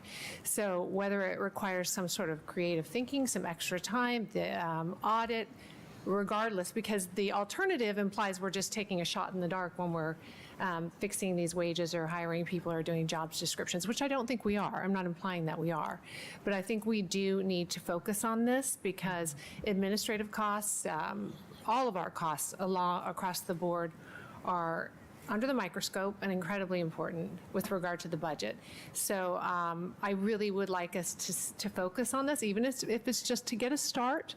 And even if we have to go back and circle back and do a better job and change it up, but to just push it off and say, yeah, this is cumbersome and difficult, I don't think it's the answer. So maybe reframe it a little bit. The comprehensive nature, I think, is what has been the hiccup. But we might be able to start with the ASBA data that they collect, and they do it on various position types, administrative and certified and others, and they do it by district size. The degree of participation by other districts varies, and so that's part where the data might be a little suspect, but we would have a data source to start with, and we could actually just run it as a trial to say, is it the right measure to say increased percent of district positions making competitive wages, or should that read differently in terms of what our target is? Go ahead. Looks like you're about to say something. No, I was just going to say, baseline not available, but that's what I'm getting to, is maybe Right. we create our own baseline if we have to. Right. And as part of the performance pay goal, it could be, let's set priority positions that we are going to then analyze and increase the percent to make those competitive wages. I mean, there's been a conversation about 612 science equity in our district alone. Well, we know those are positions that are considered hard to fill positions. So maybe the ones that are considered hard to fill become our priority on, for this particular KPI. Board Member Dr. Hartwells? I did not mean to cut you off. I just wanted to second what you just said. I think that's a really practical and appropriate and good suggestion. Thanks. Other comments? No? Okay. Audit results were there. Does anyone have anything else to add to 3, which is attract and talented and qualified professionals, basically attracting and retaining our talent? No, I think there's plenty to work with there. I've got others on my list, but I'm going to let those pass. Maybe those can become part of those goals, right? Okay, 4,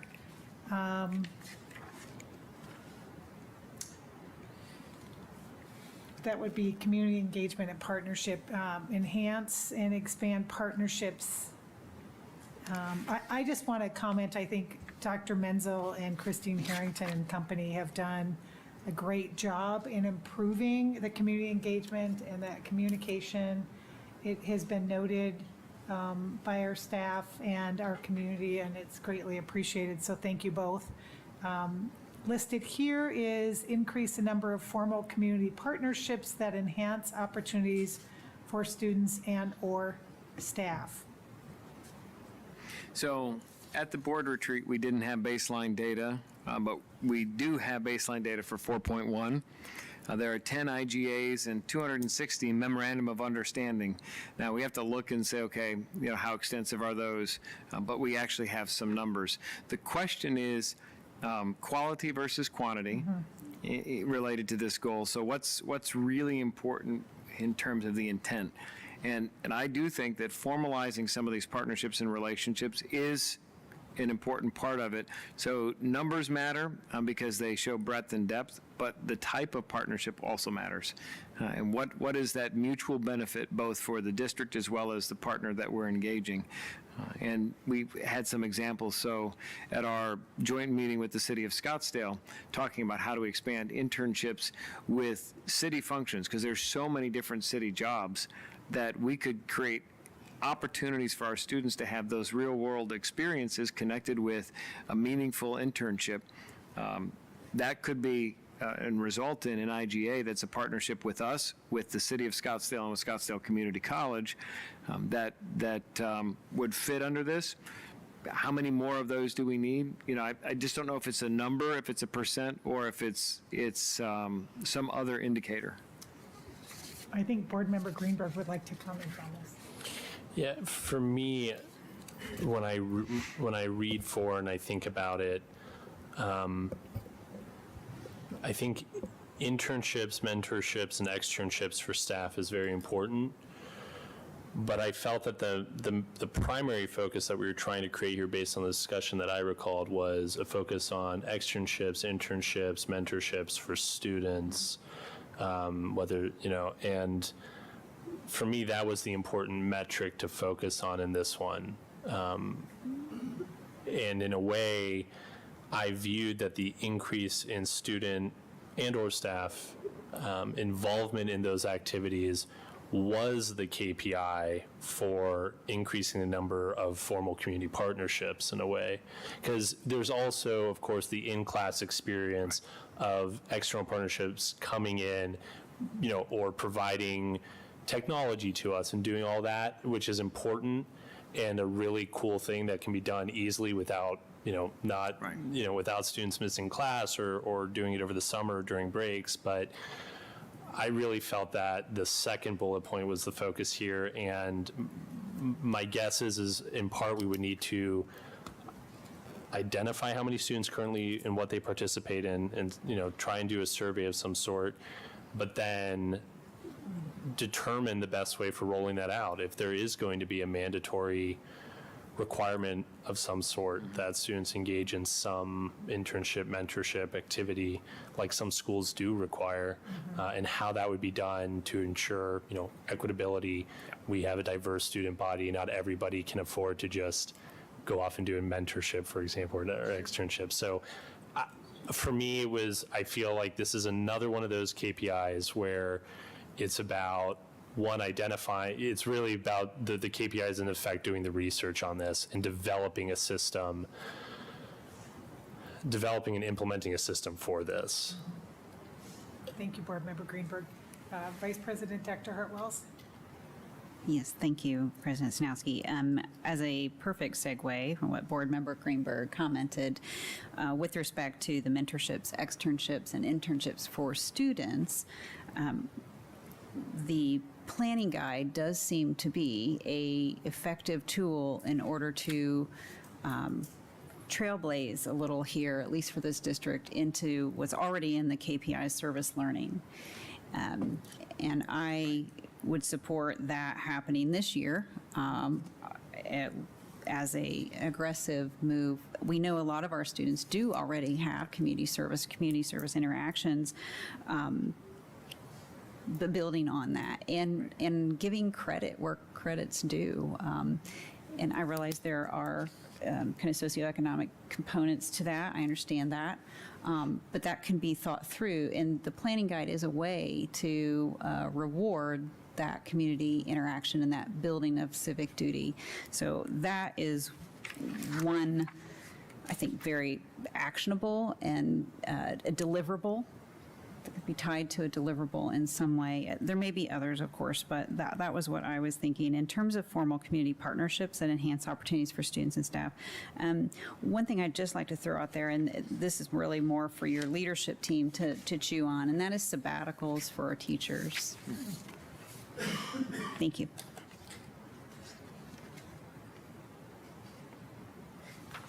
And Dr. Hartwell's, that when we talk about attracting and retaining talent, that does tie back to that, because it's listed here as pathways for advancement, and I kind of circle that with a question mark, like, what does advancement look like? So sabbatical could be a method of killing two birds with one stone. And I will note, too, that there are many opportunities on our campuses for students to have these volunteer experiences and internships within roles of employment in our district alone. So there are lots of opportunities for students, and even, neighboring sister schools. There are great opportunities for students to engage in that. And I would wholeheartedly support any type of credit where credit due, so that every student in our district understands and values community service of some sort, whether it's paid or volunteer work. That's kind of it for 4. Anyone else to add? Okay, moving on to 5, the optimizing resources. There's an increase in ADM, student enrollment. There's a comment about we may need to consider a target associated with demographic projections, given the year has already started.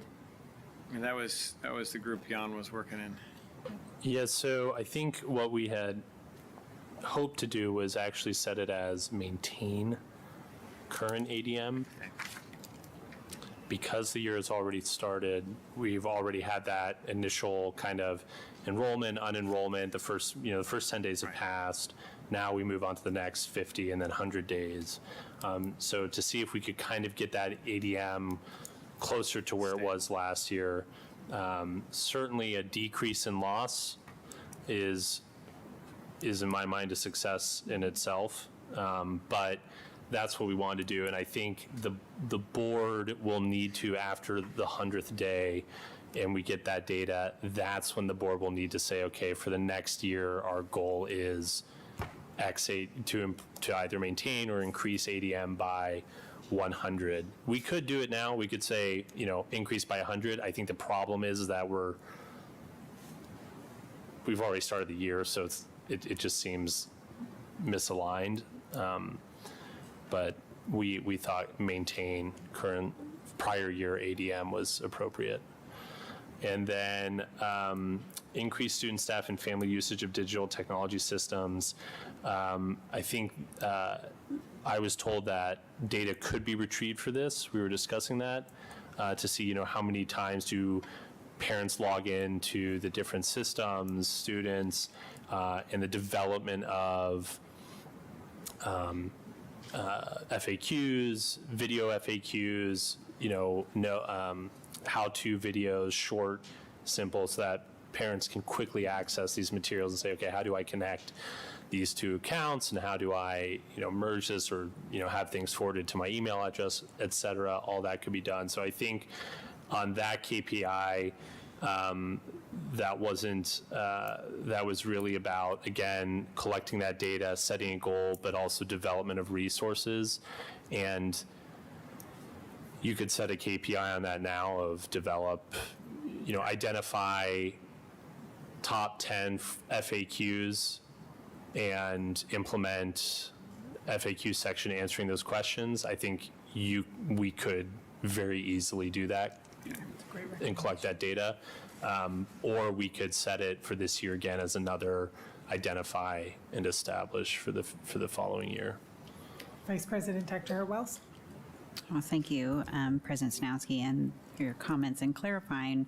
I was actually a little unclear on this number, the second bullet point under Goal 5, and what that meant. With respect to the first one, one thought, and this is just to put it out there to chew on, and that is instead of kind of arbitrarily naming a number, which is what you're suggesting, we probably wouldn't have a lot of value. And I don't know if raw number ADM is necessarily something that, well, I mean, it's important, obviously, for the budgeting reasons, but I'm wondering, we don't have a lot of control over how many families move into this district and or don't.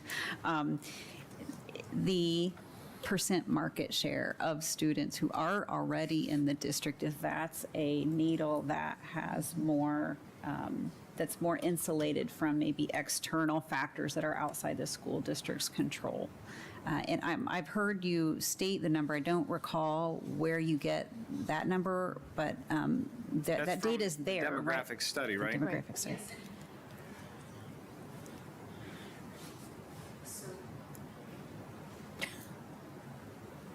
Those are just for show. Yeah. Is that under bullet That was a point number prank. 5? It's the second one, technology. Yes, so Board President Sanowski, Dr. Hartwells, we in the past have done a demographic study that shows us how many students could be attending our schools based off of the families within our district, where they're attending. We did not do that demographic study last year. We focused solely at the end of the year on Coronado. We have reached out to Applied Economics, who's done that in the past, and asked them to do that study for us for this year. Okay. So they will be working on that, providing it. Generally, we get it in the spring. We did ask. In the past, we haven't received the detailed information of who could be attending our schools, what their home school would be based off of where they live, and where our students, if they're attending their neighborhood school or a different school within our district. We did ask for this next year, or for this year when they do the demographic study, to provide that information as to who lives in our school district, what school should they be going to based off of where they live, and what school do they go to if they're in our district. If they're not in our district, we have no way of knowing where they're attending, but that is something we've asked for. Like I said, it'll probably be early spring before we have that information. That's generally when we get it from the demographer.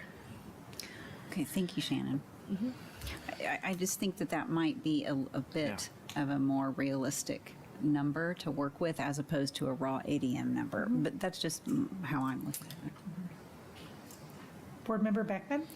So what I believe you're referring to is what they call a recapture rate, meaning when they did the study before, we obviously have in boundary families, the percentage that go typically to private school, which is like 10%, that's the other portion that we capture, the other portion that goes to elsewhere.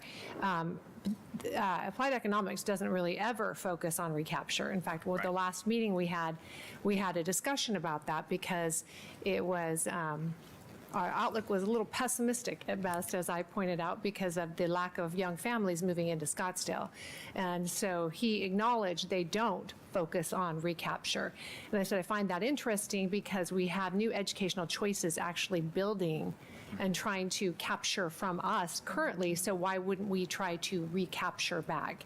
And so that may be a point in here as far as more of a detailed point that we could say we'd like you to focus on is that recapture percentage as well. And I'm not suggesting that we rewrite this tonight. I'm saying that's an interesting thought process because I don't know from a business model perspective why we wouldn't be focusing on that. Right. Every time we do a projection, and that was an issue I had with Applied Economics, it's what are the demographics, what is the trend, what have we done historically, and we're just going to build upon that. Whereas, why aren't we turning the ship around? Why wouldn't we say, our business model is going to be to recapture some of those families, et cetera. So I think that would be a fantastic discussion moving forward as kind of more granular thought on this bullet.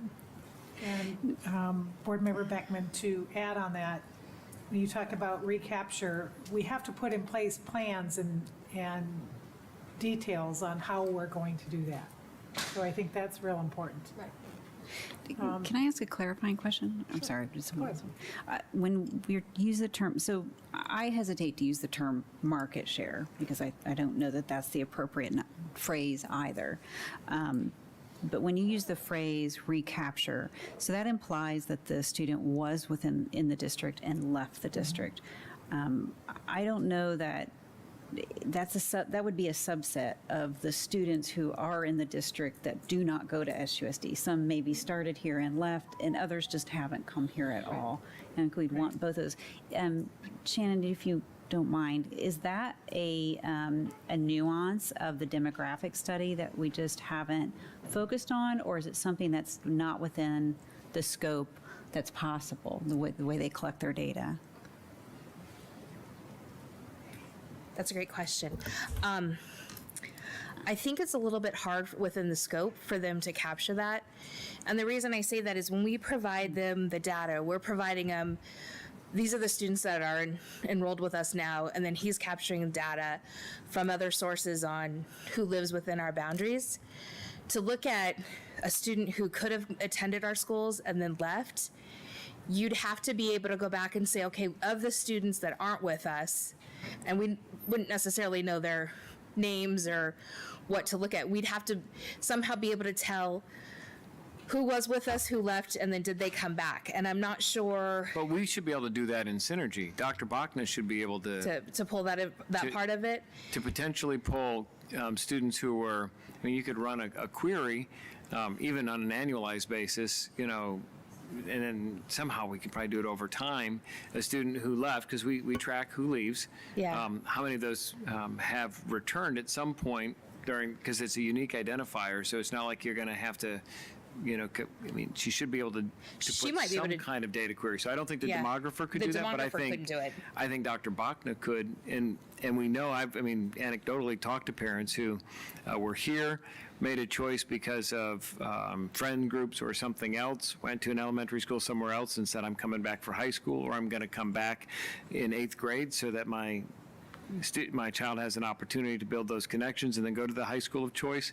So I think we can probably run something that might get close to that recapture rate from those who have left, separate from market share, which is just saying, in the universe of possible educational options, what % of the available number of students are we capturing? Okay, thank you. Board Member Greenberg? I appreciate that. I think that is certainly one of the metrics we could use. My only hesitation on that is, of course, it would be nice to say, you know, 100% of students in SUSD or families with students in SUSD choose SUSD. I think that's a great marketing thing, and I think we are a school of choice for the vast majority of families here. But I will say that, you know, in terms of an education perspective and a funding perspective, the ADM is what matters. And so a student is a student regardless where they come from. We treat them exactly the same. We treat them as if, you know, we give them the best education possible, the best teachers. It's not, you know, whether they, and in fact, I would argue if they choose to come here from outside the district, that itself is a pretty big signifier of how good our schools are. And we do have a big open enrollment because we have the capacity as our demographics have decreased. And so that's I guess where I'm, if we were a growing community family-wise with students, I would say that that market share would be a very important measure because we're increasing the number of potential customers, as it were, right? Families choosing us over other education options, and that's growing. Right now, at least my understanding from the demographic study is that it's, you know, yes, and from the surveys we conduct of the exit surveys, yes, we have families that leave because they want to go to a different school or different opportunity. A lot of our families leave because they're moving out of the district. So as there's this natural attrition, which appears to be the main driver, market share would seem less important to me than, are we an attractive district for students both within and outside the district, and are we increasing enrollment on that basis? So that's where again, I think market share is important, but if you think about it, if we had 100% market share at this time, I don't know how many students that would be and no open enrollment, but I would think that would be about the same as we have now. We've just replaced, in a way, the student body with open enrollment. I don't know how many students are naturally in SUSD from the. We're not at that level. It's not a one-to-one replacement. But if you think about our high water mark at 26,000, more than a decade ago, part of that's a demographic shift, and part of it's the expansion of choice and charters. Right. And we've got a new variable with unlimited ESAs that could also impact enrollment. So the marketplace is shifting, and schools often feel uncomfortable in a marketplace conversation, but the truth is we have to compete in this environment. My belief is that we can and should be able to compete with any other school district that's drivable or within the valley, and we should be competing with those around the world. I mean, that's our vision, world-class, future-focused. So I think, in part, the market dynamics are shifting. We have a solid position in the marketplace, but we don't have an exclusive capture on the market, and so there's opportunities for improvement here. It's how we frame that. Yeah. No, I think in terms of the metric or measurement used, I think the idea is that, this is about resource focus, and ADM is what drives our resources. And for me, when I think about market share, we have students from Phoenix who will drive, families will drive from Phoenix all the way out to SUSD. They will also drive all the way out to Basis or Great Hearts or to Notre Dame or to Phoenix Country Day School. So, families are choosing SUSD. And so for me, market share of our own body within, I feel, is just a narrow metric for me. I feel like I would agree that ADM is the most applicable under optimizing resources because that's driving the economic engine. I do think the others are relevant. I think it's important to tell that story. We do want to be the first choice for people who live in Scottsdale. So I think it's a relevant measure.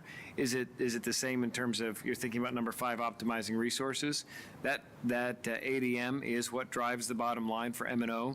So that makes sense to me, but I wouldn't want to lose the value of those other two, whether or not they fit within the performance pay or in a separate category that we've committed to track over time because we want to improve those. I could live with that. I think that's my point is it would obviously be great if we had 100% market share of our own students. I just think in terms of resources, the measurement makes more sense of being ADM because the market recapture may certainly improve, may lead to that 100. So that is like a sub, for me, that's a sub point to the actual measure, which is we have to increase ADM.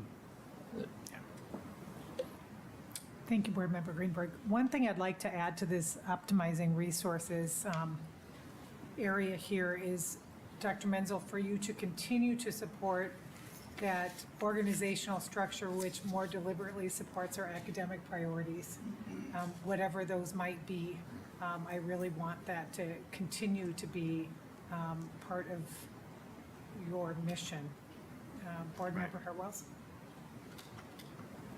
Thank you, President Sanowski. You actually reminded me of something. And this is the kind of intersection of Goal 2 with what we just heard from this Hanover Climate Survey. And with respect to the organizational chart, to perhaps revisit that chart, I think we've agreed it's somewhat of a living document at the moment anyway, so that it realigns with respect to the district priorities, both academically and with respect to social, emotional, mental wellness across the district. And one such change, for example, would be where support services is reporting to. Right now, it doesn't reflect the district's commitment in Goal 2 to those support services across the entire district. That would just be one example of just looking at the org chart. You would not get, the reader would not get that priority from where we're at now. And thank you for reminding me. Yeah. Any other comments, questions? Okay, so you have a lot to work with I do. by September 6th. We have an extra week. That's true, with the way the month falls. All right.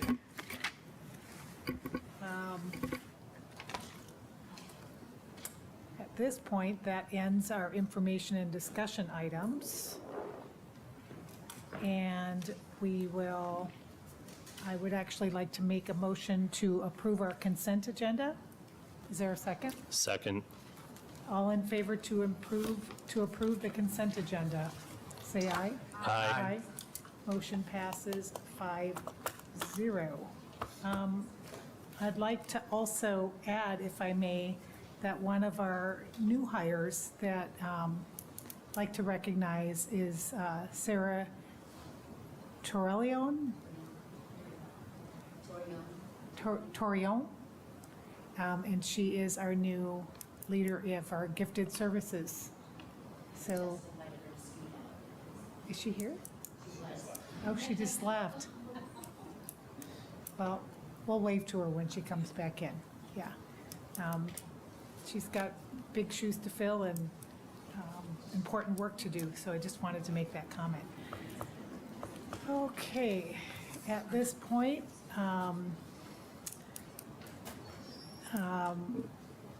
the governing board may recess into executive session pursuant to ARS 38-43103, A and 3, and A4, to receive legal advice from the attorney for the public body and to provide direction to the attorney regarding litigation pertaining to proposed settlement agreement and mutual release to resolve federal district court litigation captioned at number 2.21 CV 01521 SPL. At this time, I would like to make a motion for us to move into executive session. So moved. Is there a second? Second. All in favor? Aye. The board will move into executive session at 8:22 PM.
At this time, 9:01 PM, I make a motion to end our executive session. Is there a second? Second. All in favor? Aye. Motion to end our executive session passes 5-0. At this time, I'd also like to make a motion to reconvene our regular governing board meeting. Is there a second? Second. All in favor, say aye. Aye. That motion passes 5-0. And at this time, I would like to make a motion to approve the settlement agreement. Thank you. Yes. Is there a second? Second. All in favor, say aye. Aye. Aye. Motion passes 5-0. Thank you.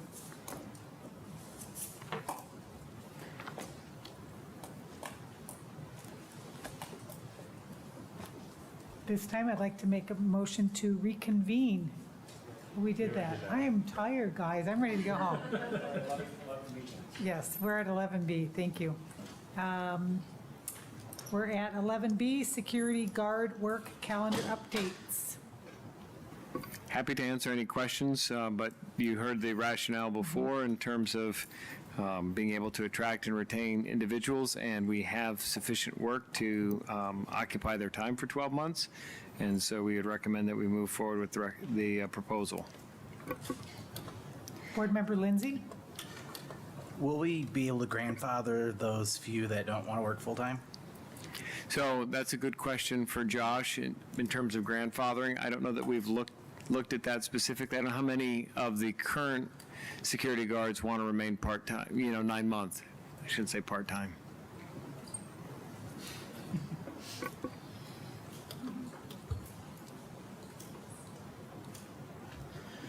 President Snowski, board members, Dr. Menzel, we only currently have one, possibly two, that don't want to go 12-month, and one, the second one is pretty sure she will.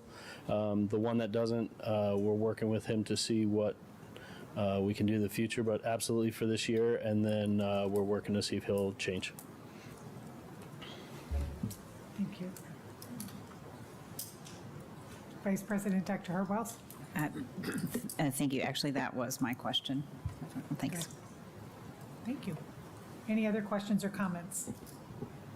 Seeing that there are no more, I would like to call for a motion to approve the security guard work calendar updates. So moved. No. Is there a second? Second. Moved and seconded. All in favor to approve the security guard work calendar updates, say aye. Aye. Aye. That motion passes 5-0. Thank you.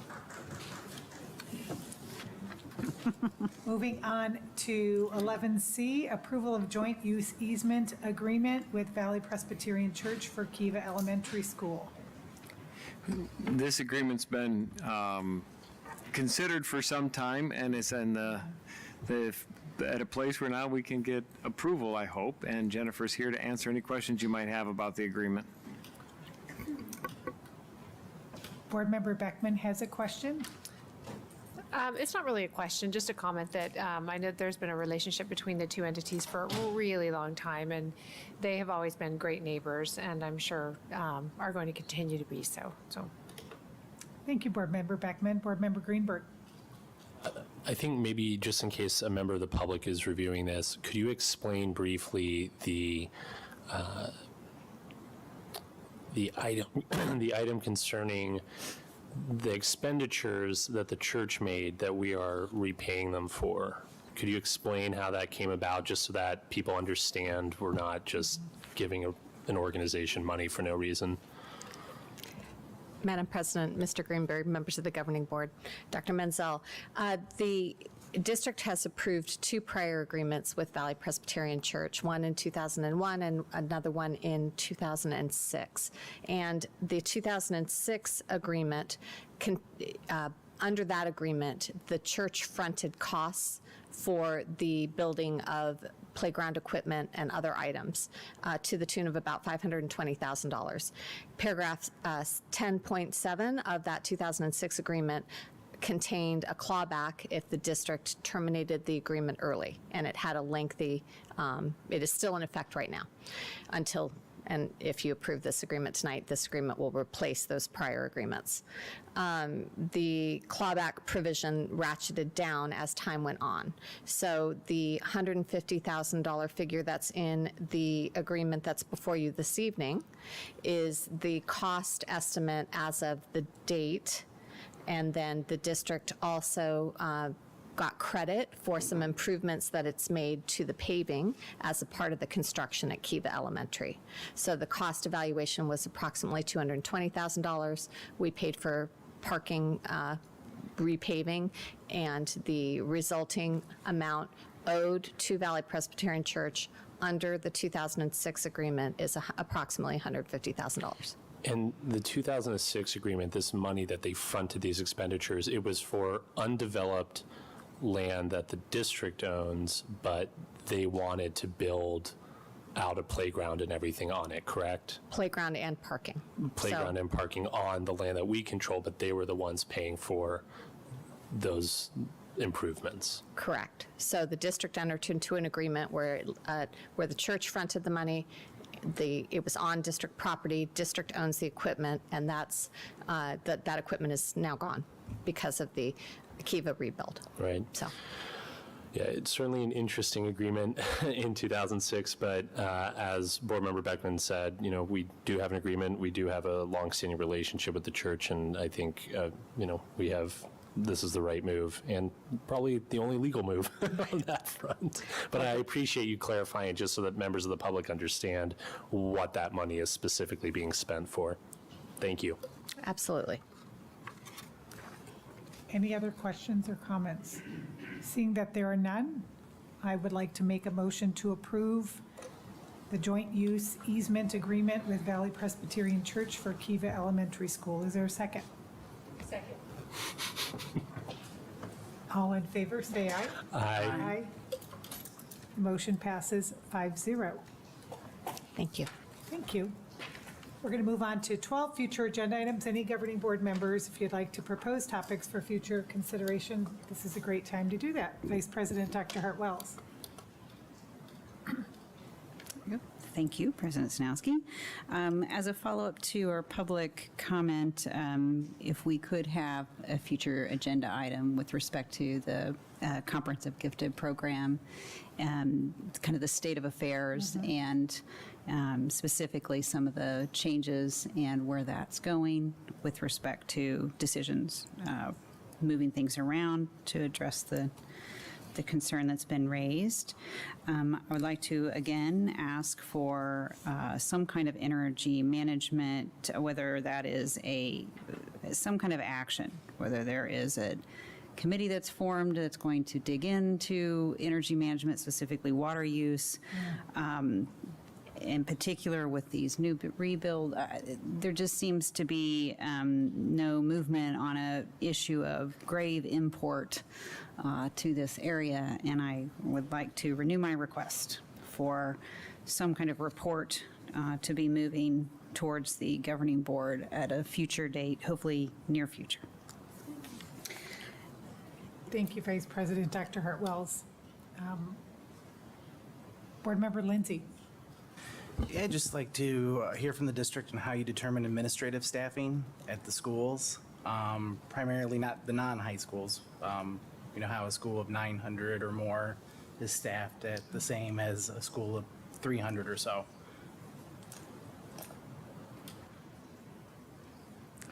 Thank you, Board Member Lindsay. Any other proposals or for future consideration? Seeing that there are none, I note that dates for upcoming meetings it says our next meeting is Tuesday, September 6th, 2022, and that is at 6 p.m., and that will be held at the MDA. The next general meeting is Tuesday, September 20th at 6 p.m. here in this room. I would like to make a motion to adjourn this governing board meeting of Scottsdale Unified School District. Second. All in favor to adjourn, say aye. Aye. Motion passes 5-0. It is 9:11 p.m.